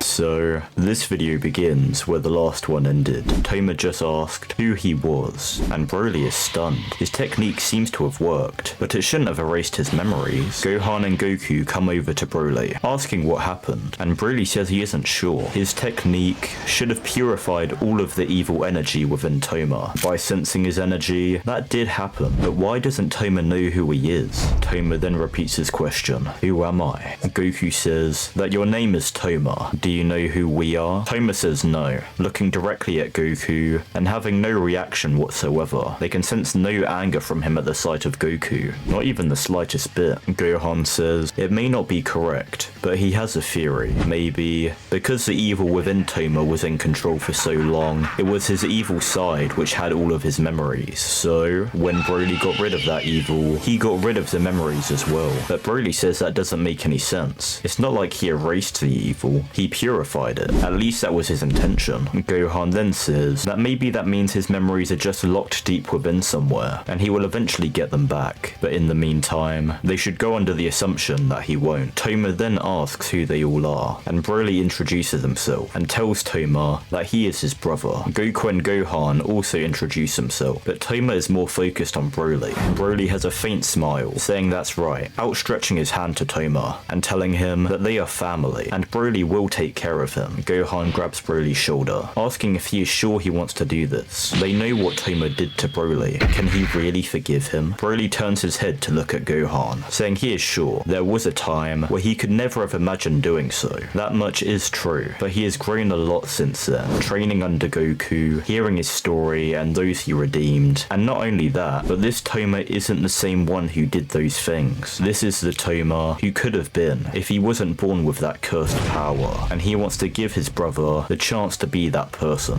Goku tells Broly that was well said, and Toma then grabs onto Broly's outstretched hand, saying thank you, brother. And so, Broly, Goku, and Gohan bring Toma back to Mount Paozu, also finding Videl, Goten, and Trunks on the way, and Videl is ready to attack Toma, but Gohan stands in the way, apologizing for what happened, but they don't need to fight anymore. He'll explain everything later. Videl is annoyed, but allows it for now, and Trunks and Goten aren't exactly happy about Toma being there either, but they are caught up on the situation, and they suppose they are okay with it. And while the fight with Toma was taking place, they actually found the last Dragon Ball, but they don't really feel like making a wish anymore, so they'll just keep them at Capsule Corp for now. The group then arrive at Mount Paozu. On the way, they got a capsule home from Bulma, and they plop it down near Goku's one, and everyone now has a few days with Toma, trying to bond with him and help him acclimate to his new surroundings. Toma asks many questions about his life, and Broly is honest about most of it. He does tell Toma that he was never great to him, and that Toma did do countless bad things, but Toma needs to know he isn't the same person anymore. Toma feels a great remorse. He doesn't remember the things he did, but he feels an immense guilt for them, and Broly does try to sugarcoat some of the stuff just to make sure his brother isn't too hurt, but it hardly matters. The day of the martial arts tournament finally arrives, and Goku explains how it properly works to Broly and Toma, and he also tells them how he won the tournament many years ago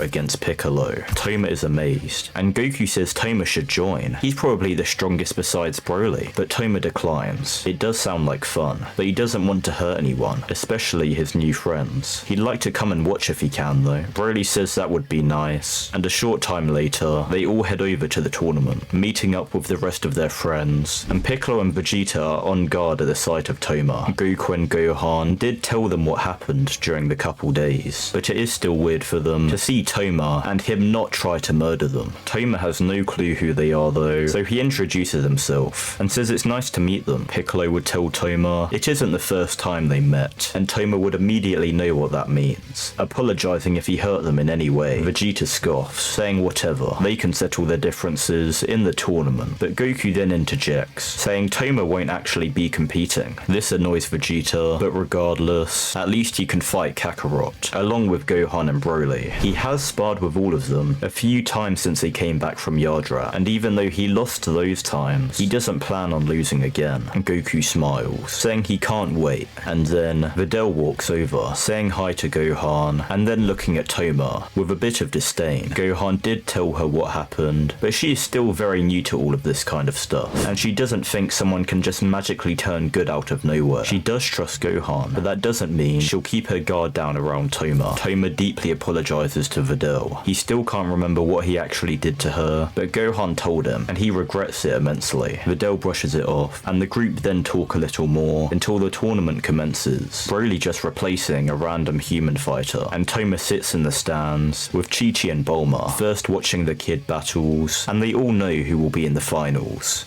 Goten and Trunks, and this time, Goten has a clear advantage on Trunks. Goten is not only stronger than Trunks, but is also a better fighter, and once Trunks feels like he is going to lose, he turns Super Saiyan to get the upper hand. But once Goten does the same, the fight ends rather quickly, and Goten is crowned the winner. Vegeta sees this, and is disappointed, not in Trunks, but in himself for not training him better, and with the junior division out of the way, Anyway, we get to the actual tournament, with everything remaining the same, until eventually some of Gohan's energy gets stolen as he is restrained by the Supreme Kai, and once he explains everything, the same group as usual head over to Bobity's ship, with the addition of Broly and Toma. Broly told Toma he doesn't have to come, but Toma wanted to. Once they arrive, Bora attempts to surprise attack them by spitting on multiple people, but before he even gets a chance, Gohan stops him from doing so by immediately powering up to Super Saiyan 2 and literally one-shotting Dabura. Bobity would be worried about this, but he doesn't need Dabura anymore, as Gohan's energy alone was actually enough to fully revive Majin Buu. So before the group can even break into his ship, Bobity appears outside along with Buu's egg, and the egg opens with a cloud of smoke coming out and then turning into Buu. Bobity would then command the Majin to protect him and to kill everyone there, otherwise he will get sealed again, and Buu agrees for now. But before he attacks, he sees all the Saiyans do rock paper scissors to see who gets to fight Buu. Gohan was excluded since he already killed Dabura, but Gohan says that's not fair, that wasn't even a fight. But Vegeta says it still counts, and Broly actually ends up winning, so he powers up into his regular Super Saiyan form, and he begins to fight against Majin Buu, though calling it a fight isn't really the right word, as it's more just Broly completely pummeling Buu. Without Buu's regeneration, he would have been killed in an instant, and Toma watches on, thinking his brother is amazing. Bobity begins to get worried, seeing how easily they are handling Buu, and he decides to not only buff Buu, but also try to take control of one of the other fighters there. So first, he powers up the evil inside of Buu, and everyone watches on as Fat Buu transforms into Super Buu, getting decently stronger, but it still isn't enough to contend with Broly. And then Bobity begins looking into the minds of everyone present, and quickly realizing it would be impossible to control Broly, Goku, or Gohan. Maybe he could control Vegeta, but he seems like the weakest Saiyan there, so it wouldn't really be too useful. And then he looks into Toma's mind, and he sees his past, and how Toma has forgotten it.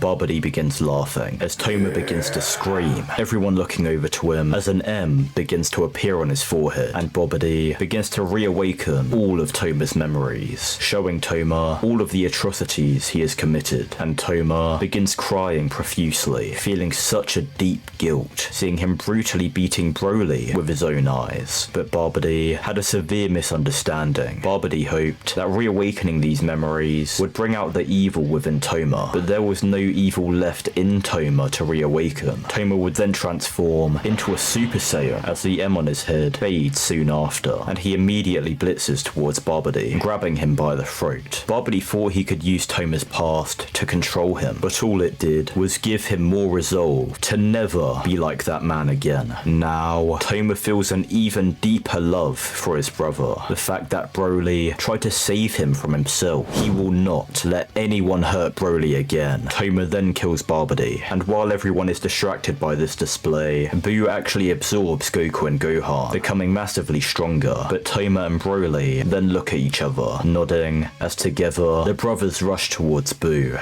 with Toma distracting Buu by hitting him with a large ball of energy, forcing him to regenerate, and as he does, Broly lands a punch on his face, immediately using forced spirit fission, and separating everyone Buu absorbed from him.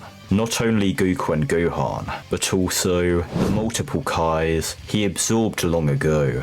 Shin is utterly shocked. It can't be the other Kais. Buu then becomes his original form, Kid Buu.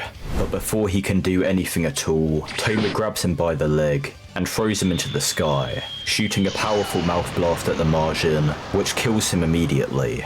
Broly then puts his hand on Toma's shoulder, telling him good job, and Toma thanks Broly, but he also reveals that his memories have returned, and he tells Broly he really is sorry for the man he once was, and he thanks his brother once again for giving him the chance to atone. Broly says he knows, and Toma will have plenty of time to do that, but then he looks over to Goku, and he asks Toma what about him. Toma then also looks at Goku, and he says that now his mind is clear, he understands his grudge was never really towards Goku, it was towards the way they were treated when they were born. Goku just happens to trigger the memories of that time, Broly is surprised. Toma is calling him Goku, not Kakarot. He really has changed. Toma nods, then going over to everyone and apologizing to the Z fighters individually as he tells them he now remembers what he did to them. And while he does this, Shin comes over to Broly, thanking him personally for his help in stopping Majin Buu. And not only that, but helping him see his old friends again by separating them from Buu. Broly says it's no problem at all, and Shin then offers for Broly to come train on his planet as thanks. And Broly agrees, but he also asks if his friends can come along as well. He's sure some of them would like to do so. Shin agrees, saying he will return in a few days to pick them up, and he then leaves along with the rest of the Kais, bringing them back to their world and beginning to explain the events of the universe since they were absorbed by Buu.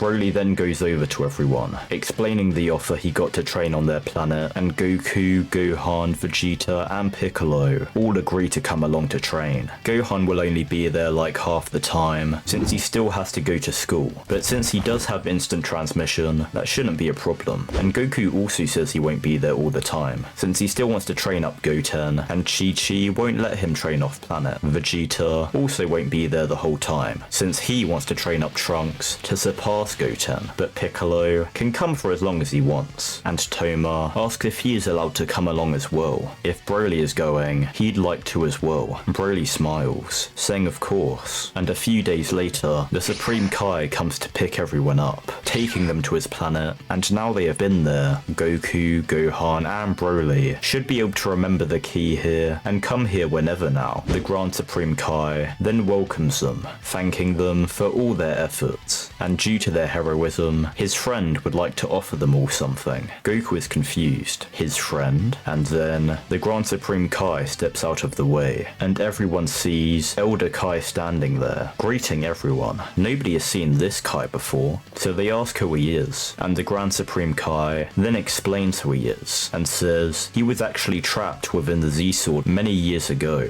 and Shin didn't have knowledge of this, so once he returned, he decided to set his friend free, and the Elder Kai then offers to unlock all of their potentials, as he has a ritual which lets him do so. Piccolo and Gohan agree to do so without any hesitation, while Goku and Vegeta decline, both saying they'd rather train for their power. Broly also declines, saying he doesn't really need it at the moment, since he is currently the strongest, but Toma says he'd actually like to get his potential unleashed. He has decided that he will never use his legendary Super Saiyan transformation again, as it is a sign of the man he once was. He committed far too many sins while in that transformation. He wants to keep that in the past, and so having his potential unlocked can allow him to use his power for good without needing that evil transformation. And Broly thinks that's a great idea, and so Piccolo and Gohan get their potentials unlocked first, and everyone is amazed by the result.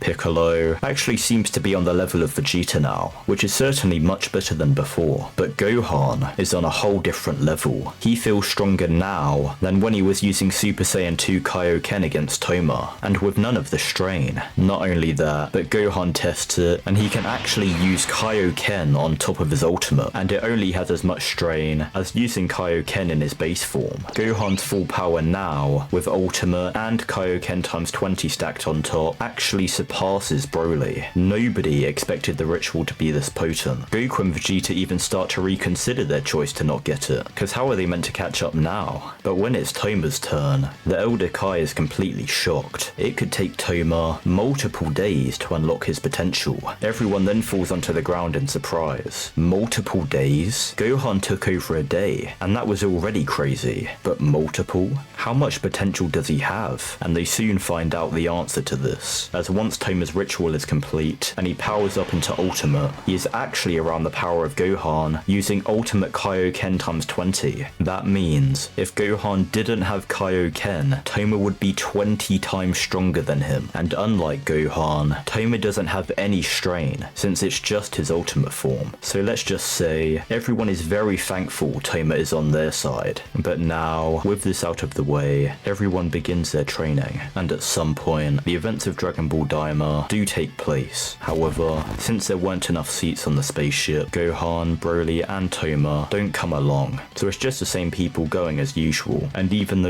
everyone is a bit stronger, they are still nerfed from being kids, so everything really goes the same, and once everyone is back from the Demon Realm, Goku showcases Super Saiyan 4 to everyone, and although it is a nice jump in power, he still isn't on the level of Gohan, Toma, or Broly, though it does put him a good bit above Vegeta, which does annoy the prince. He really is the weakest Saiyan, not including the kids, and some years later, Beerus wakes up and has the dream about facing the Super Saiyan God, and Whis tells him every living Saiyan is currently on Earth, so he heads over there, and the only one who recognizes him is Vegeta, though that hardly matters since he introduces himself to all of them and asks if any of them are the Super Saiyan God. None of them know what that is, that him and his brother are unique compared to other Saiyans, so perhaps one of them is the Super Saiyan God. So Beerus decides to fight them both one-on-one, and he is incredibly impressed. These two have to be the strongest mortals he has ever seen. Like, I don't think you guys understand how strong Toma or Broly are at this point. Toma, the legendary Super Saiyan, has been training with a form that brings out his legendary potential for years, and Broly has been constantly adapting to that power due to sparring with Toma throughout all those years. Like, at this point, even Gohan isn't close to them, and this is a Gohan who has a good work-life balance, so he has kept up with his training. Not as much as the others, but still, even with Toma and Broly both surprising Beerus, and even satisfying him, as clearly either one could become his rival, he still wants to see a Super Saiyan God. Beerus even fights against the remaining Saiyans, being impressed with Gohan as well, who he hears is a hybrid, but Goku and Vegeta are both disappointing in comparison, and Beerus can sense they all have trace amounts of God Ki, probably due to them training on the world of the Kais for multiple years, but it isn't enough to really call any of them a god. Goku then gets the idea to ask Shenron, and he explains how to perform the ritual. Thankfully, they have more than enough Saiyans to do so, and Beerus wants either Toma or Broly to get the ritual done on them, but they suggest Goku and Vegeta get it done on them instead, as it'll give them a way to catch up a bit. Beerus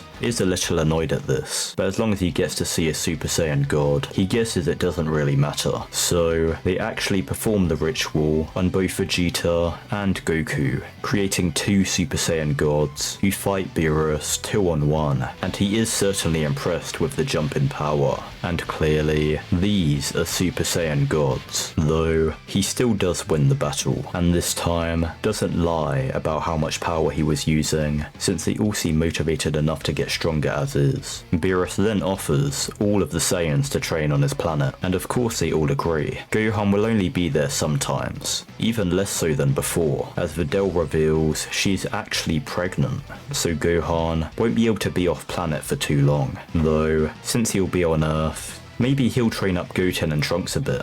But now, we head to the events of Resurrection here. But you actually just got baited, because this arc just won't happen here, with Gohan actually being locked in. As soon as Shenron is summoned, he wonders what's going on, and uses instant transmission to teleport over there, seeing the Frieza Force soldiers holding all of the individual bits of Frieza and putting them inside of a container, and Gohan then just immediately destroys it, along with every bit of Frieza, then taking out all of the soldiers straight after. Well, that could have gone bad. It's a good thing today wasn't one of the days he was on Beerus's planet, and since nothing really came of that, we can now head over to the Universe 6 vs Universe 7 tournament, and this time of Broly, Toma, Goku, Vegeta, and Gohan. Piccolo would have liked to join, but they just didn't have enough spaces. Maybe if there's another multi-universal tournament, then he can participate, and the tournament begins with Goku going first, and beating Botamo in the same fashion as usual, and then still getting poisoned by Frost, resulting in his loss. Vegeta is then up next, and he just immediately goes into Super Saiyan and one-shots Frost, so nobody actually knows Frost was using poison, and Vegeta goes on to defeat Vegeta in the same way as usual, along with teaching Kaba how to go Super Saiyan, and showcasing Super Saiyan Blue, which just shows a difference in their power.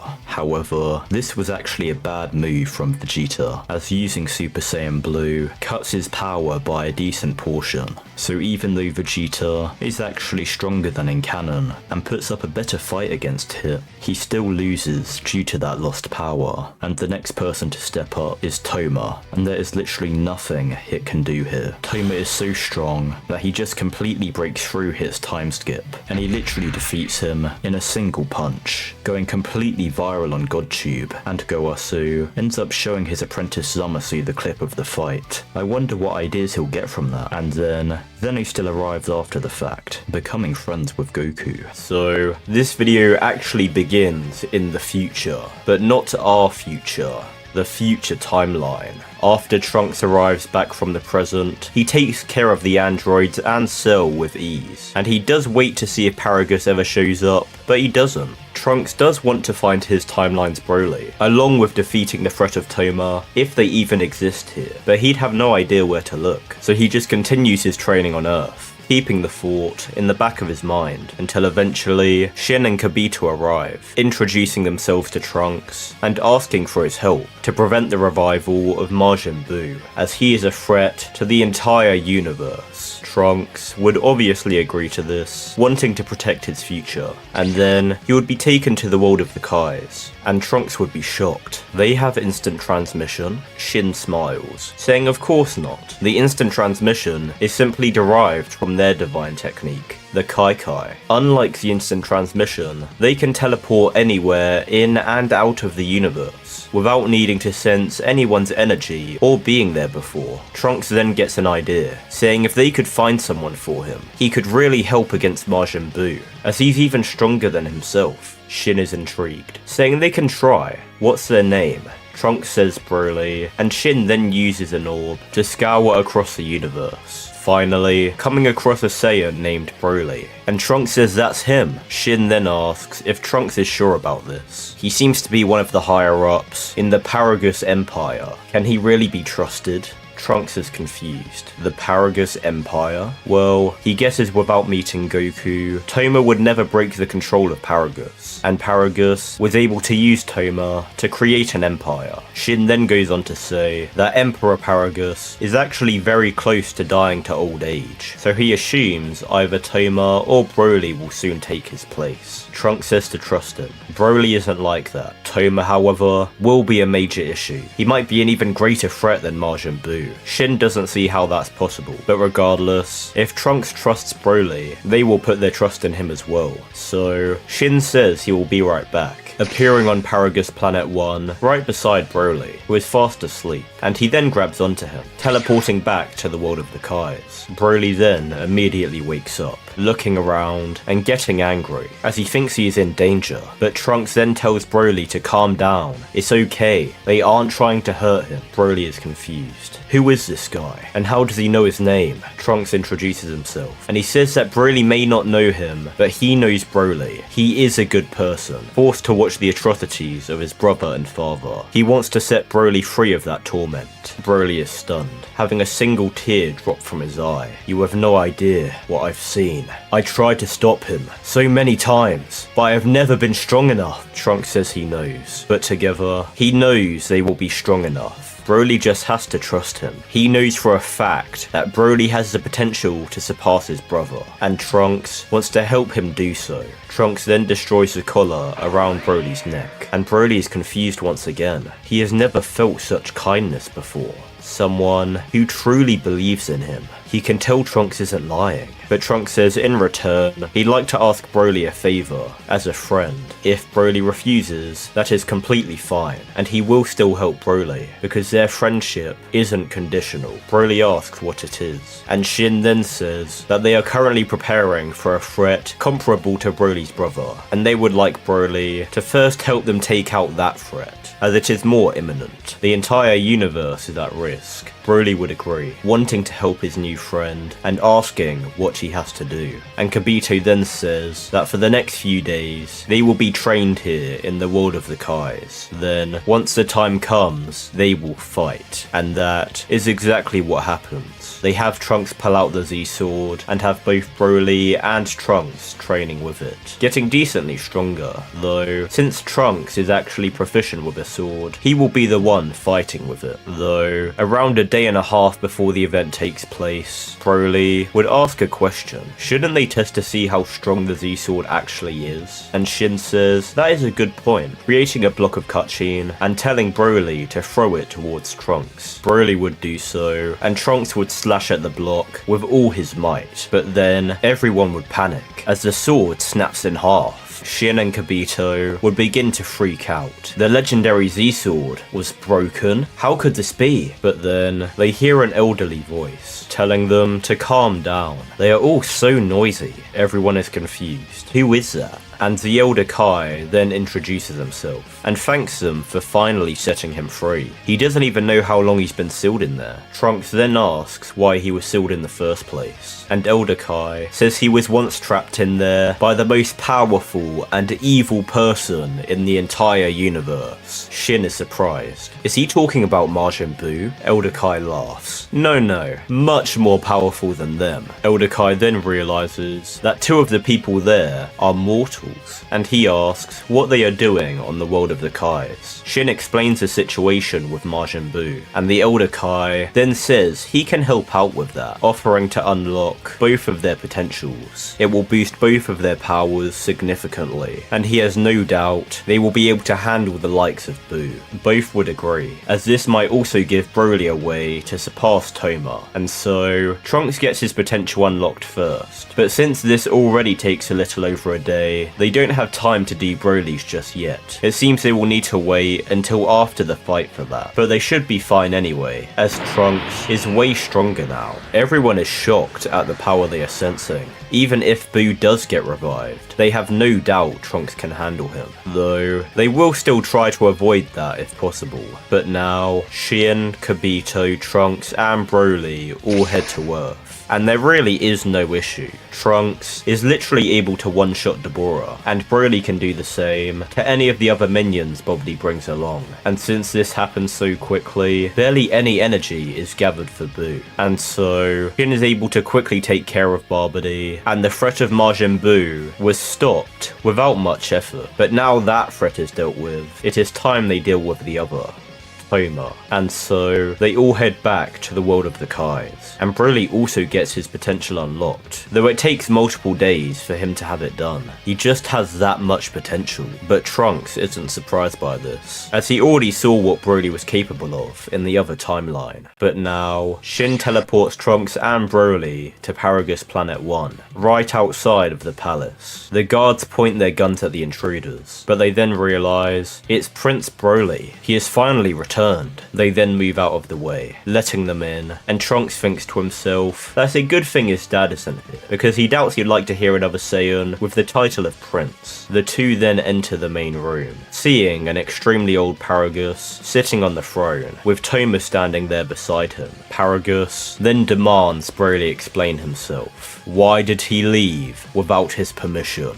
Broly tries to speak out, but his own body stops him, the trauma preventing him from doing so. However, Trunks speaks for him, saying Broly doesn't need your permission to do anything. He is his own person, not a slave to your whims. Paragus then gives Trunks a death stare, asking who he is, and how dare he speak to an emperor like that. Trunks would say that he is Broly's friend, and he will speak to the phony emperor however he likes. None of this was built because of him. It was built off his sons, because the truth is, Paragus is a weak, old man. Paragus slams his fist down, saying he will die for that, ordering Toma to attack him now. And Toma does so, rushing in and attempting to punch Trunks in the face, but Broly catches it, telling his brother that he won't be ignored anymore. And he then punches Toma straight into the wall, leaving a dent in it. Paragus is shocked. Broly shouldn't be able to do that, and Toma's anger begins to boil as a bit of blood comes out of his nose. That hurt. He hasn't been hurt in so long. Toma then activates his pseudo Super Saiyan form, now dashing towards Broly,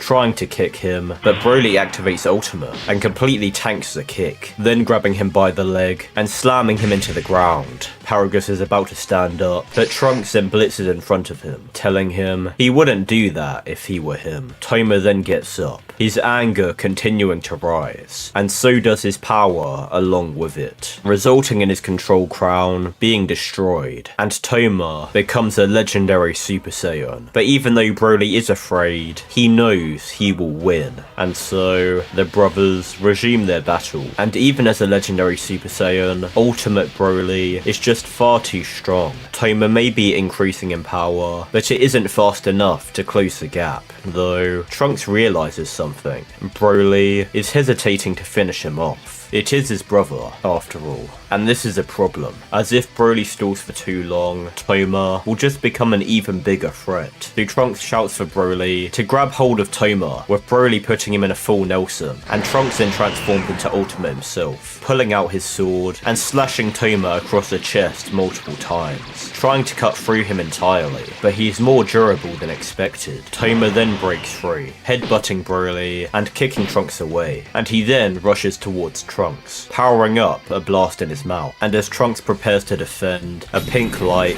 then crashes through the building, grabbing Toma and flying out. Toma is completely confused, as he is being held by the mouth at the atmosphere of the planet, looking at a mirror image of himself, but in a different outfit, and his hair is spiked up, but still black. Filthy mortal, you are even more barbaric than the version of you from my time. Be gone. A massive pink light then engulfs Toma completely, and Trunks and Broly both look into the sky, seeing a massive explosion. What the hell was that? A man then lands on the ground, in front of Trunks and Broly. No way. It's Toma? But he looks different. Trunks then asks who he is. They know he isn't the Toma they were just fighting. The man then laughs, saying, "I am your god, and I am here to bestow divine judgment." The man then outstretches his hand, with a ball of pink energy coming out of it, and beginning to expand. Trunks and Broly are worried. What are they gonna do? When out of nowhere, Shin and Kibito appear beside Trunks and Broly, quickly teleporting them away, and the only one left there is the old Paragus, staring down the man who looks like his son, not saying a word, and the man responds in kind.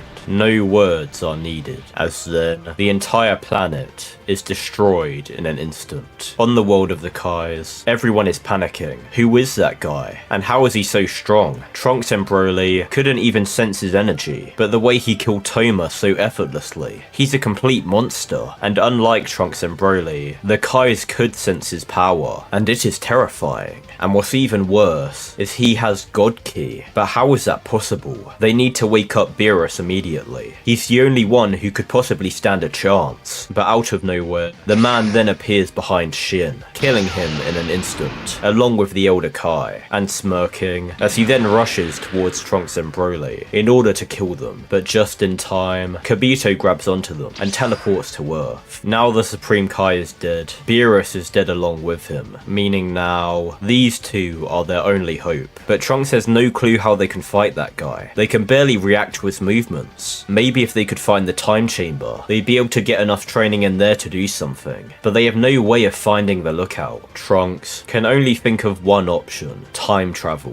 Kibito is outraged. That is against divine law. They can't do such a thing. Trunks says it wouldn't be the first time. And what would Kibito rather? The entire universe be destroyed by whoever that was, or break a law? Kibito says Trunks doesn't understand. If they are caught breaking divine law, it isn't just their universe at stake. The Omni King might just end up erasing every universe if he feels like it. Trunks says they have no other choice. He's doing it, and Broly is just confused, not even knowing what time travel is. Kibito can't change Trunks' mind, so he really has no choice but to play along, just praying they aren't caught. And they head to Capsule Corp, with Trunks explaining the situation to Bulma, and she's extremely worried. After everything with the androids, they now have an even greater threat. Trunks Trunks says he knows, but they can't think about that right now. They need to be fast. The guy they saw was able to teleport. That means he could literally be here any moment. And thankfully, Bulma did work on the time machine a bit, just in case they did ever have to use it again. But they don't have enough fuel, and she doesn't currently have the resources to make more. This would be a massive problem, if not for Kibito being there. As he says, he can create any resource she needs. And so, she tells him, and he creates. Bulma then uses these resources to create more fuel, and once the time machine is ready, only one person can go back. Otherwise, there won't be room to bring anyone from the past here. Trunks is about to say that he'll stay behind, but Broly tells Trunks he should go. Broly still doesn't know much about all the time travel stuff. He might mess something up, and then they'll be done for. Trunks found him and offered him help. Now, he wants to do the same. Trunks can't really argue, so he thanks Broly, and then Trunks gets in the time machine, returning to the past and arriving outside of Bulma's house. Once he arrives, he steps out, meeting the Pilaf gang and a kid who looks kind of like Goku.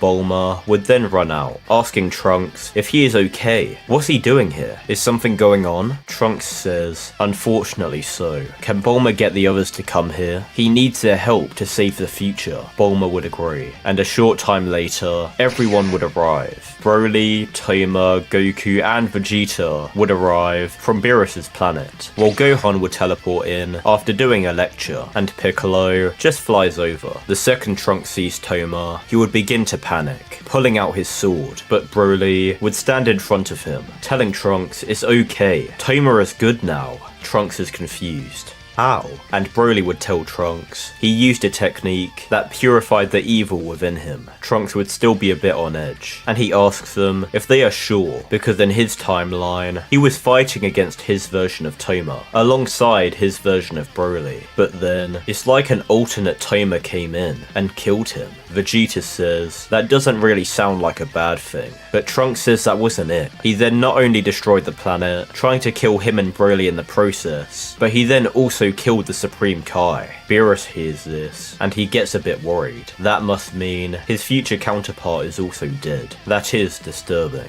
Trunks then goes on to say that his power was insane. Even with his new form he unlocked from the Elder Kai, he could barely perceive him. He was so fast. This interests the group. So, Trunks did the ritual, like Gohan, Toma, and Piccolo, but even with that power, he could barely see him. When Trunks hears this, he's a bit confused. So, they met the Elder Kai as well. Did Broly not get his potential unlocked? Broly says no, he didn't really need it at the time, and Trunks says that his Broly actually did get the ritual done on him. He wonders which one of them is stronger. Broly says that he can spar with Trunks so he can gauge that, but as he begins walking over to him, a portal appears in the sky, and the man who looks like Toma floats out. He was wiping out multiple planets in Universe 7 when his time ring felt a rift in time, so he decided to follow through it. Everyone there can immediately notice something that Trunks didn't. That guy is already using Ultimate. Trunks has never seen Toma use it, so he wasn't sure, and he could never really get a great look at him because of how fast everything happened. Toma says he'll handle this, flying up and transforming into Ultimate himself, then asking who he is. The man has an evil grin. It's nice to finally meet Toma face to face. The man would then look at Beerus and Whis, then back to Toma. He can call him Toma Black. Gohan finds this interesting, using an alias. That not only means he isn't actually Toma, but it must mean someone here would know him if they heard his actual name. Toma says it doesn't really matter. He'll end this now, as he throws a punch at Toma Black, but he catches it with ease, laughing, as he then kicks Toma away, and everyone is shocked. How did he just block Toma's attack so effortlessly? Toma Black then flies in the direction where he kicked Toma, and everyone else decides they need to join in. So Piccolo and Gohan go Ultimate, while Goku and Vegeta go Super Saiyan Blue, and Broly goes even beyond that. Through his training on Beerus's planet, he did achieve both Super Saiyan God and Super Saiyan Blue, but once he combined Ikari with Super Saiyan Blue, he created a new mutant transformation, which he likes to call Legendary Super Saiyan God, and with this power, he is currently the strongest, especially since he can stack Kaioken times 10 on top of that,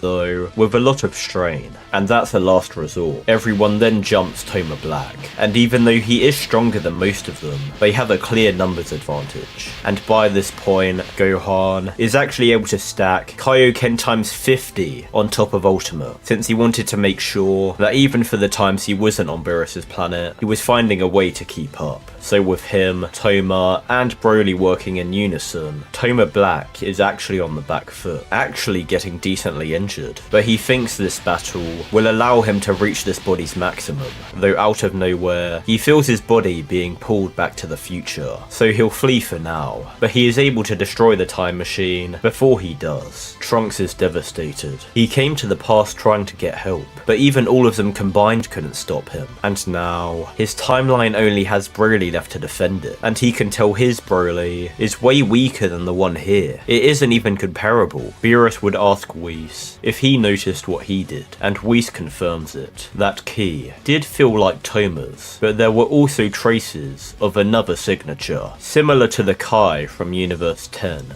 Zamasu. Not only that, but he possessed a time ring, and the jewelry he was wearing, it's almost as if he merged Patara earrings into it, rather than wearing one on his ear. Beerus agrees, and they decide they will do their own investigation, Goku saying he'll join them. In the meantime, Bulma says that she actually kept the time machine that Cell used a while back, so she should be able to fix that up in around 2.5 days. Hopefully, Trunks will be able to get back there in time. Trunks thanks his mother, and since they have over a day, everyone agrees they need to train, Piccolo suggesting they use the time chamber again, but Broly says they should wait for Goku to come back first, so they train regularly for 1 day, also letting Dende know what they want to do, so they give Dende time to prepare all the resources necessary, since so many people want to enter at once. Thankfully, Piccolo only needs water, so at least that is one less person who needs food supplies. And once Goku returns, they tell him what they are planning, and Goku agrees to come along. But before they go, Whis tells them to wait a moment. Ordinarily, he wouldn't interfere with situations involving time travel like this. However, Lord Beerus has instructed he come along with them to help with their training, as it appears this Toma Black is actually stronger than Lord Beerus, meaning he is a threat to every timeline. Nobody has any complaints about this, so they all enter the time chamber, and to their surprise, they see Beerus actually come in after them. He was just going to have Whis instruct them. He decided not all of them may benefit as much from Whis' training, so he won't teach them per se, but if they want to watch him train, they are free to steal whatever they like. And so, the group splits up a bit.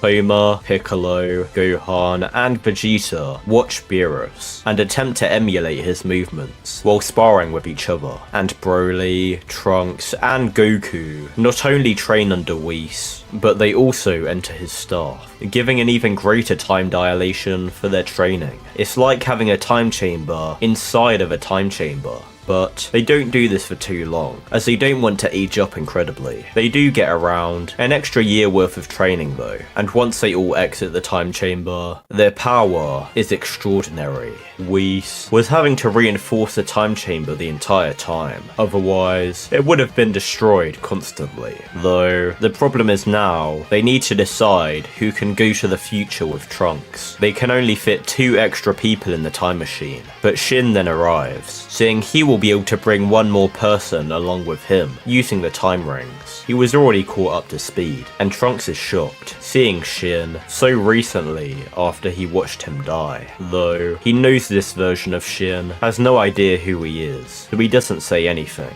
But with that said, that means 3 people can come to the future with Trunks. So, they have half a day to decide that. How will they determine who will come? How about a simple battle royale to figure out who the top 3 are, because they will need their strongest fighters present. And so, Whis creates a massive barrier around all the fighters, while Beerus and Trunks stand off to the side and watch. Now, knowing the Earth will be safe, everyone powers up to their fullest, and immediately 3 people all power up into the same transformation. Piccolo, Gohan, and Toma all transform into their beast forms. That's right, during this year, all 3 of them gained access to it, and their beast forms actually have destruction energy merged with them. So it's like a beast and ultra ego hybrid, though visually, it just looks like Beast. Gohan knew he got his power from anger, so he didn't think he'd benefit as much from training under Whis. And Piccolo is a reincarnation of Demon King Piccolo. Destruction is kind of a part of his nature, and the same can be said for Toma. He has been a force of destruction for most of his life, so you may think he'd want to train under Whis to be more calm, but Toma knew that wasn't the solution.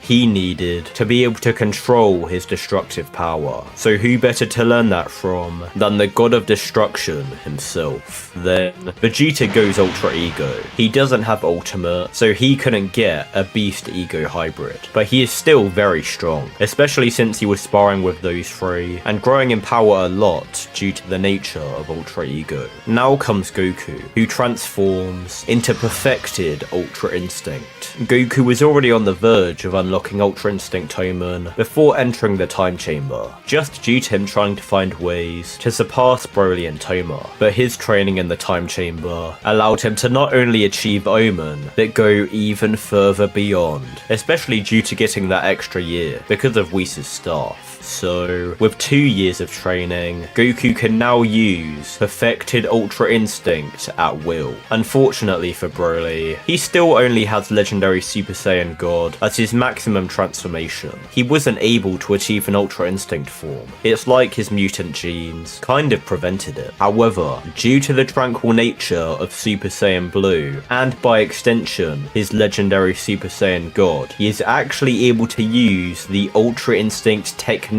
within that form. So he doesn't get white hair, but he can still dodge and attack on instinct. Just not to the same extent as Goku, at least not yet, but the more he uses the technique, the more it improves. And with that said, the battle royale commences. This royale is a complete spectacle. Gohan fights against his father, attempting to blitz Goku, even while he is using Ultra Instinct, and he is actually fast enough to do it. But just as he is about to hit Goku, Goku creates a clone, and it's a clone that gets hit. Piccolo faces Vegeta. Before going into the time chamber, he was the weakest by far, but now he is actually equaling out Vegeta, and both of them are growing stronger due to Ultra Ego. But what Vegeta didn't realize is that Ultra Ego is kind of just made for Piccolo, since he gets damaged, gets stronger, and then just regenerates the damage. Sure, he doesn't have infinite stamina, but he can stay powered up much longer than Vegeta, especially due to the added durability he gets from Beast. And we also have the main event, Broly versus Toma. And what's crazy is they now basically grow in power identically. Toma used to only grow in power passively, but now he also grows in power dependent on who he is fighting and how much damage he is taking. While Broly used to only gain immense power due to his mutant Saiyan adaptation, but now he kind of grows a bit passively as well, with the Ultra Instinct technique constantly improving.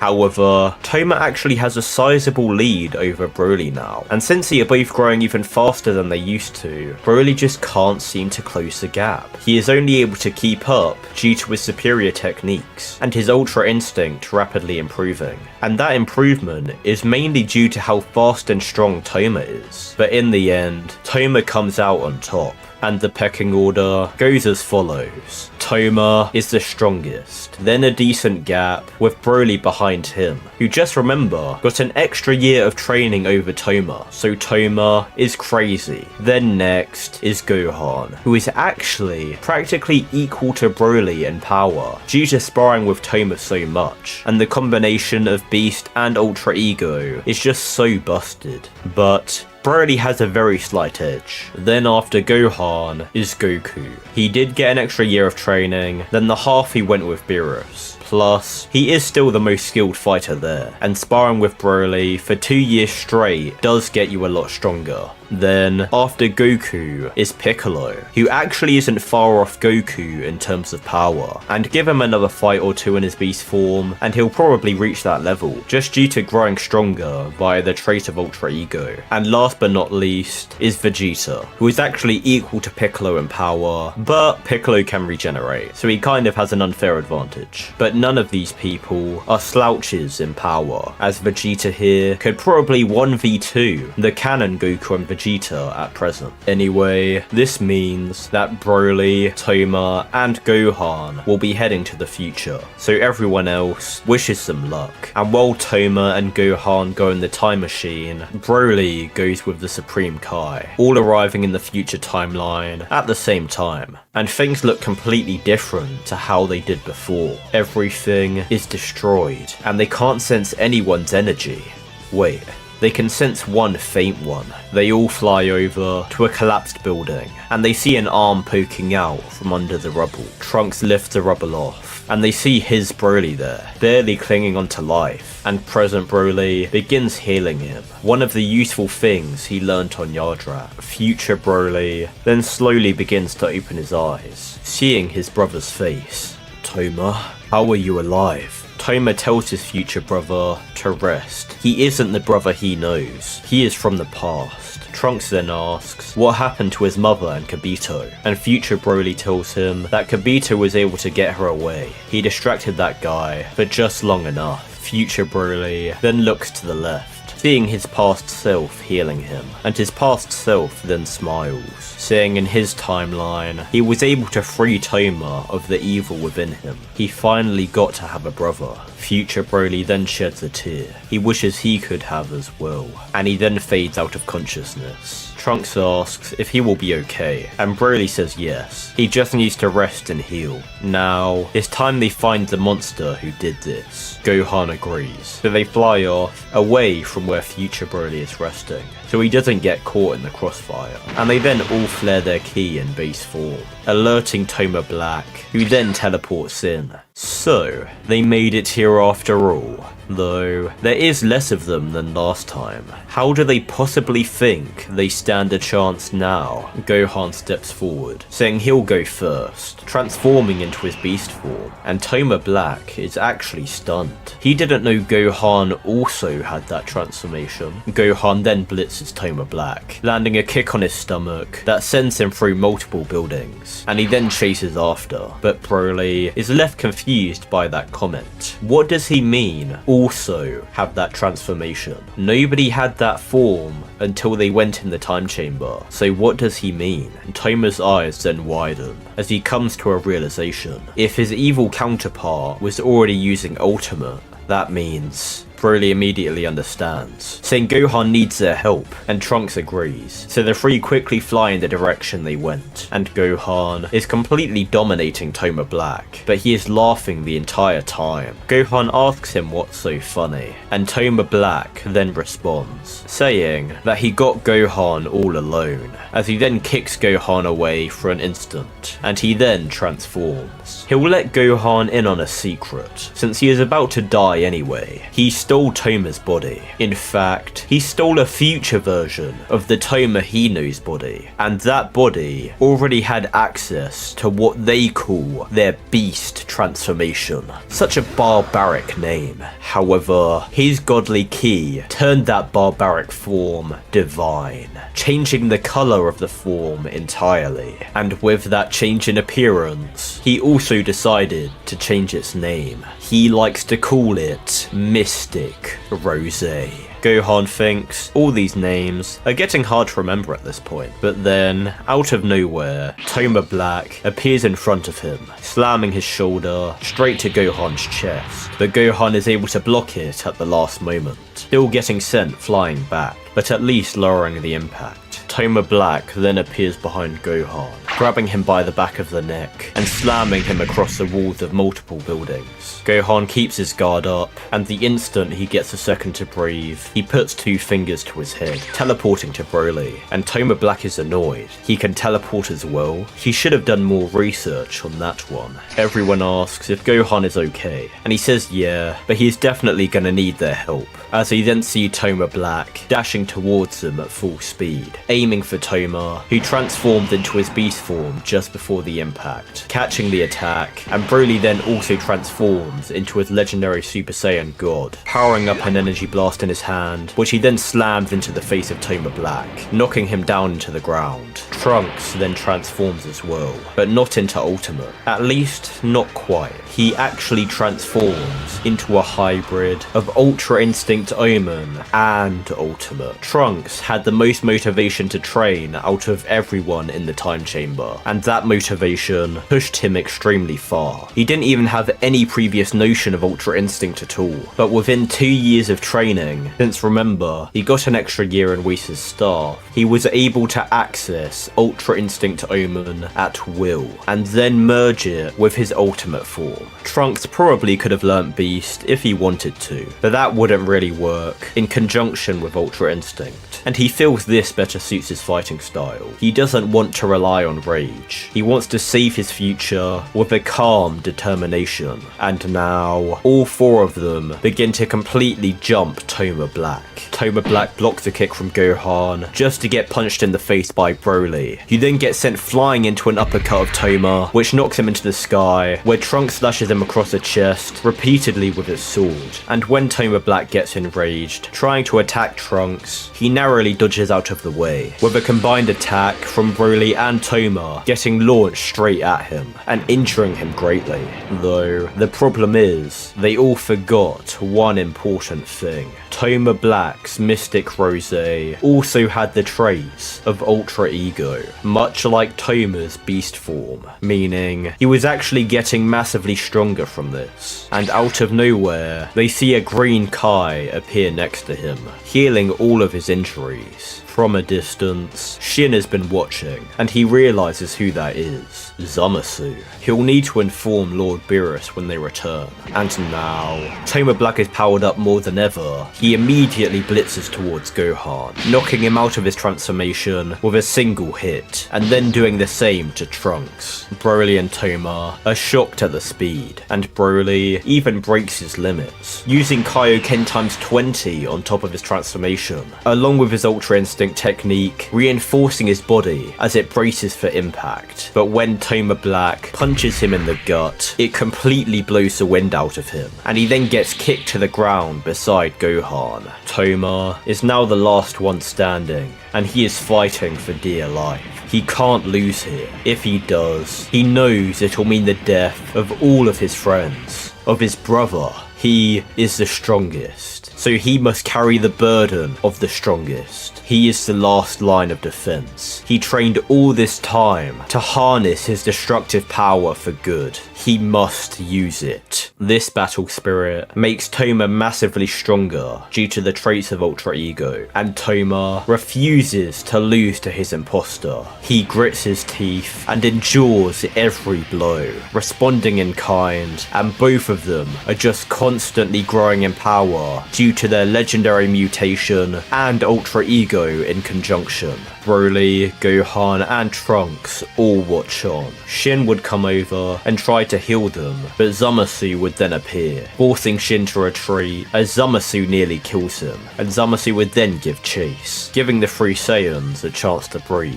Neither Gohan or Broly can stand, but Trunks finds the strength to do so, the will to save his future being the only thing that allows him to. He may have no energy left, but he has to fight. Gohan and Broly then both say they can help with that, as they both outstretch their hand in the direction of Trunks. They came up with this plan before, as Gohan and Goku did a similar thing against Toma in their second fight. They both used Force Spirit Vision to take as much of Toma Black's overflowing energy as possible, and now they are pouring all of that energy into Trunks, along with their own, and even giving over some of their spirit energy to him as well, essentially making him a walking spirit bomb. This push allows Trunks to reach perfected Ultra Instinct, still merged with his ultimate, and he is surrounded by a rainbow key, then flying over to the fight between Toma and Toma Black, slashing Toma Black across the chest as he narrowly dodges back, leaving a fatal scar that not even his healing factor can regenerate. Toma Black is furious, but if he didn't dodge back just in time, Trunks would have cut straight through him. How did he power up so fast? Trunks and Toma then look to each other, nodding, as the two then team up against Toma Black for a final assault. Toma imagines Toma Black to be his old self, a walking calamity of destruction, and by purging him, it'll feel like purging that past version of himself as well, finally redeeming himself for everything he has done, and Trunks only has one thing on his mind: saving the future. His body will do the rest. And as Toma Black tries to fly away, attempting to sense the other Zamasu so he can teleport to him and fuse, Trunks straight up slices him in two, and Toma then completely eviscerates the remains with a powerful mouth blast, putting an end to him once and for all.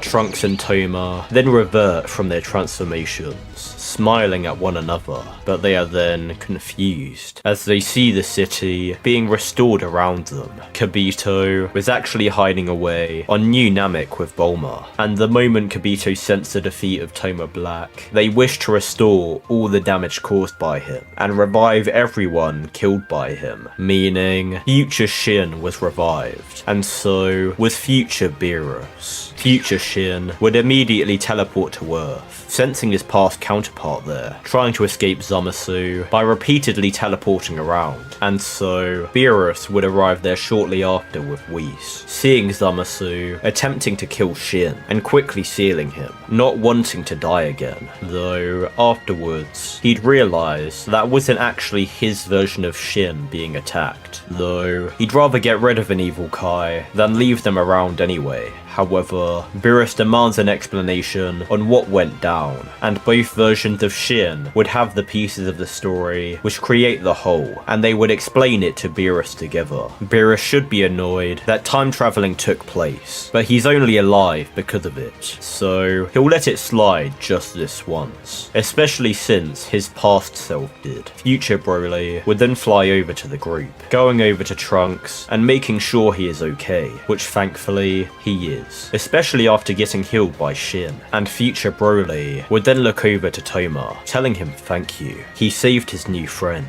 He really did wish his Toma could end up like him. It would have been nice to have a brother. But present Broly then jumps in, saying that not all brothers are ones of blood. In his time, he met a man called Goku, who saved him and gave him a better life. He considers him a brother as much as he does Toma. Future Broly then looks to Trunks, smiling as he says maybe he is right. But Beerus then cuts into the conversation, telling the time travelers that their help was duly noted, but it is time they return to their own timeline. They are breaking divine law after all. The only reason he doesn't erase him on the spot is because he commends their efforts. Gohan has a slight chuckle, saying he isn't even sure Beerus could do that at this point, but Broly and Toma look to Gohan with panicked expressions, telling him they shouldn't get Beerus angry, they'd better go, and Beerus says he'll ignore that slight, but if he disrespects him again, he'll show them why he is called a god of destruction. So Gohan, Broly, Toma and Shin all return to the present, bidding Trunks and future Broly farewell, and taking the time machine along with them, as Beerus says he doesn't want to see that thing ever again.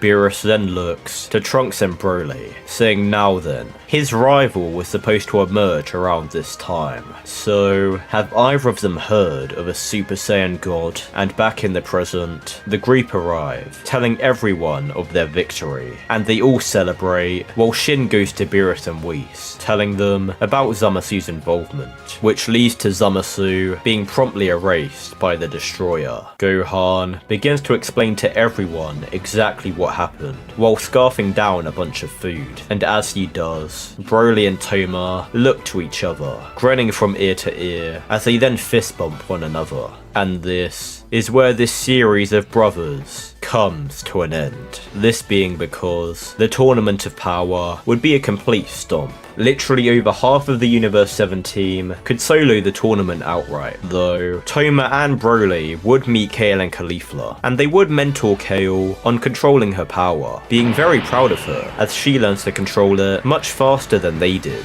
But once she ends up fusing into Kefla, they promptly eliminate her, and the rest of the arcs after that just don't happen. There is obviously no Broly movie for multiple reasons. The Moro arc ends immediately, since they not only have 3-4 Spirit Fission users in order to counter Moro, but they also literally have the Grand Supreme Kai, and the Granola arc doesn't happen, since Frieza was never revived. However, on a world at the complete edge of the universe, nearing the border of Universe 6 and 7, a demonic beast would awaken, shackled to the ground, but he could sense 2 tremendous key signatures, unique from the rest, kind of similar to his own, and this would make his primal Saiyan blood boil. But that is a story for another time. So hopefully you guys have enjoyed this series, and if you did, then make sure to please like the video and subscribe to the channel. It would be greatly appreciated, and it would show me how much you guys loved this series, and if you want to see more of this story in a bonus part. I know, I definitely loved making it. It has to be one of my favourite series I've ever done. Make sure to comment any parts you enjoyed about the series to help boost the video in the algorithm, along with any other series ideas you'd like to see me do in a separate comment. And while you're at it, you might as well hype up the video if you've got any hype points to spare. If you want to support me and help me afford to keep making these videos, you can become a channel member. I want to start doing more stuff with that, like some channel member only streams and posting videos early for members, but only if we get some more. So please support the channel. And with all of that out of the way, I hope to see you all in the next video. Goodbye guys.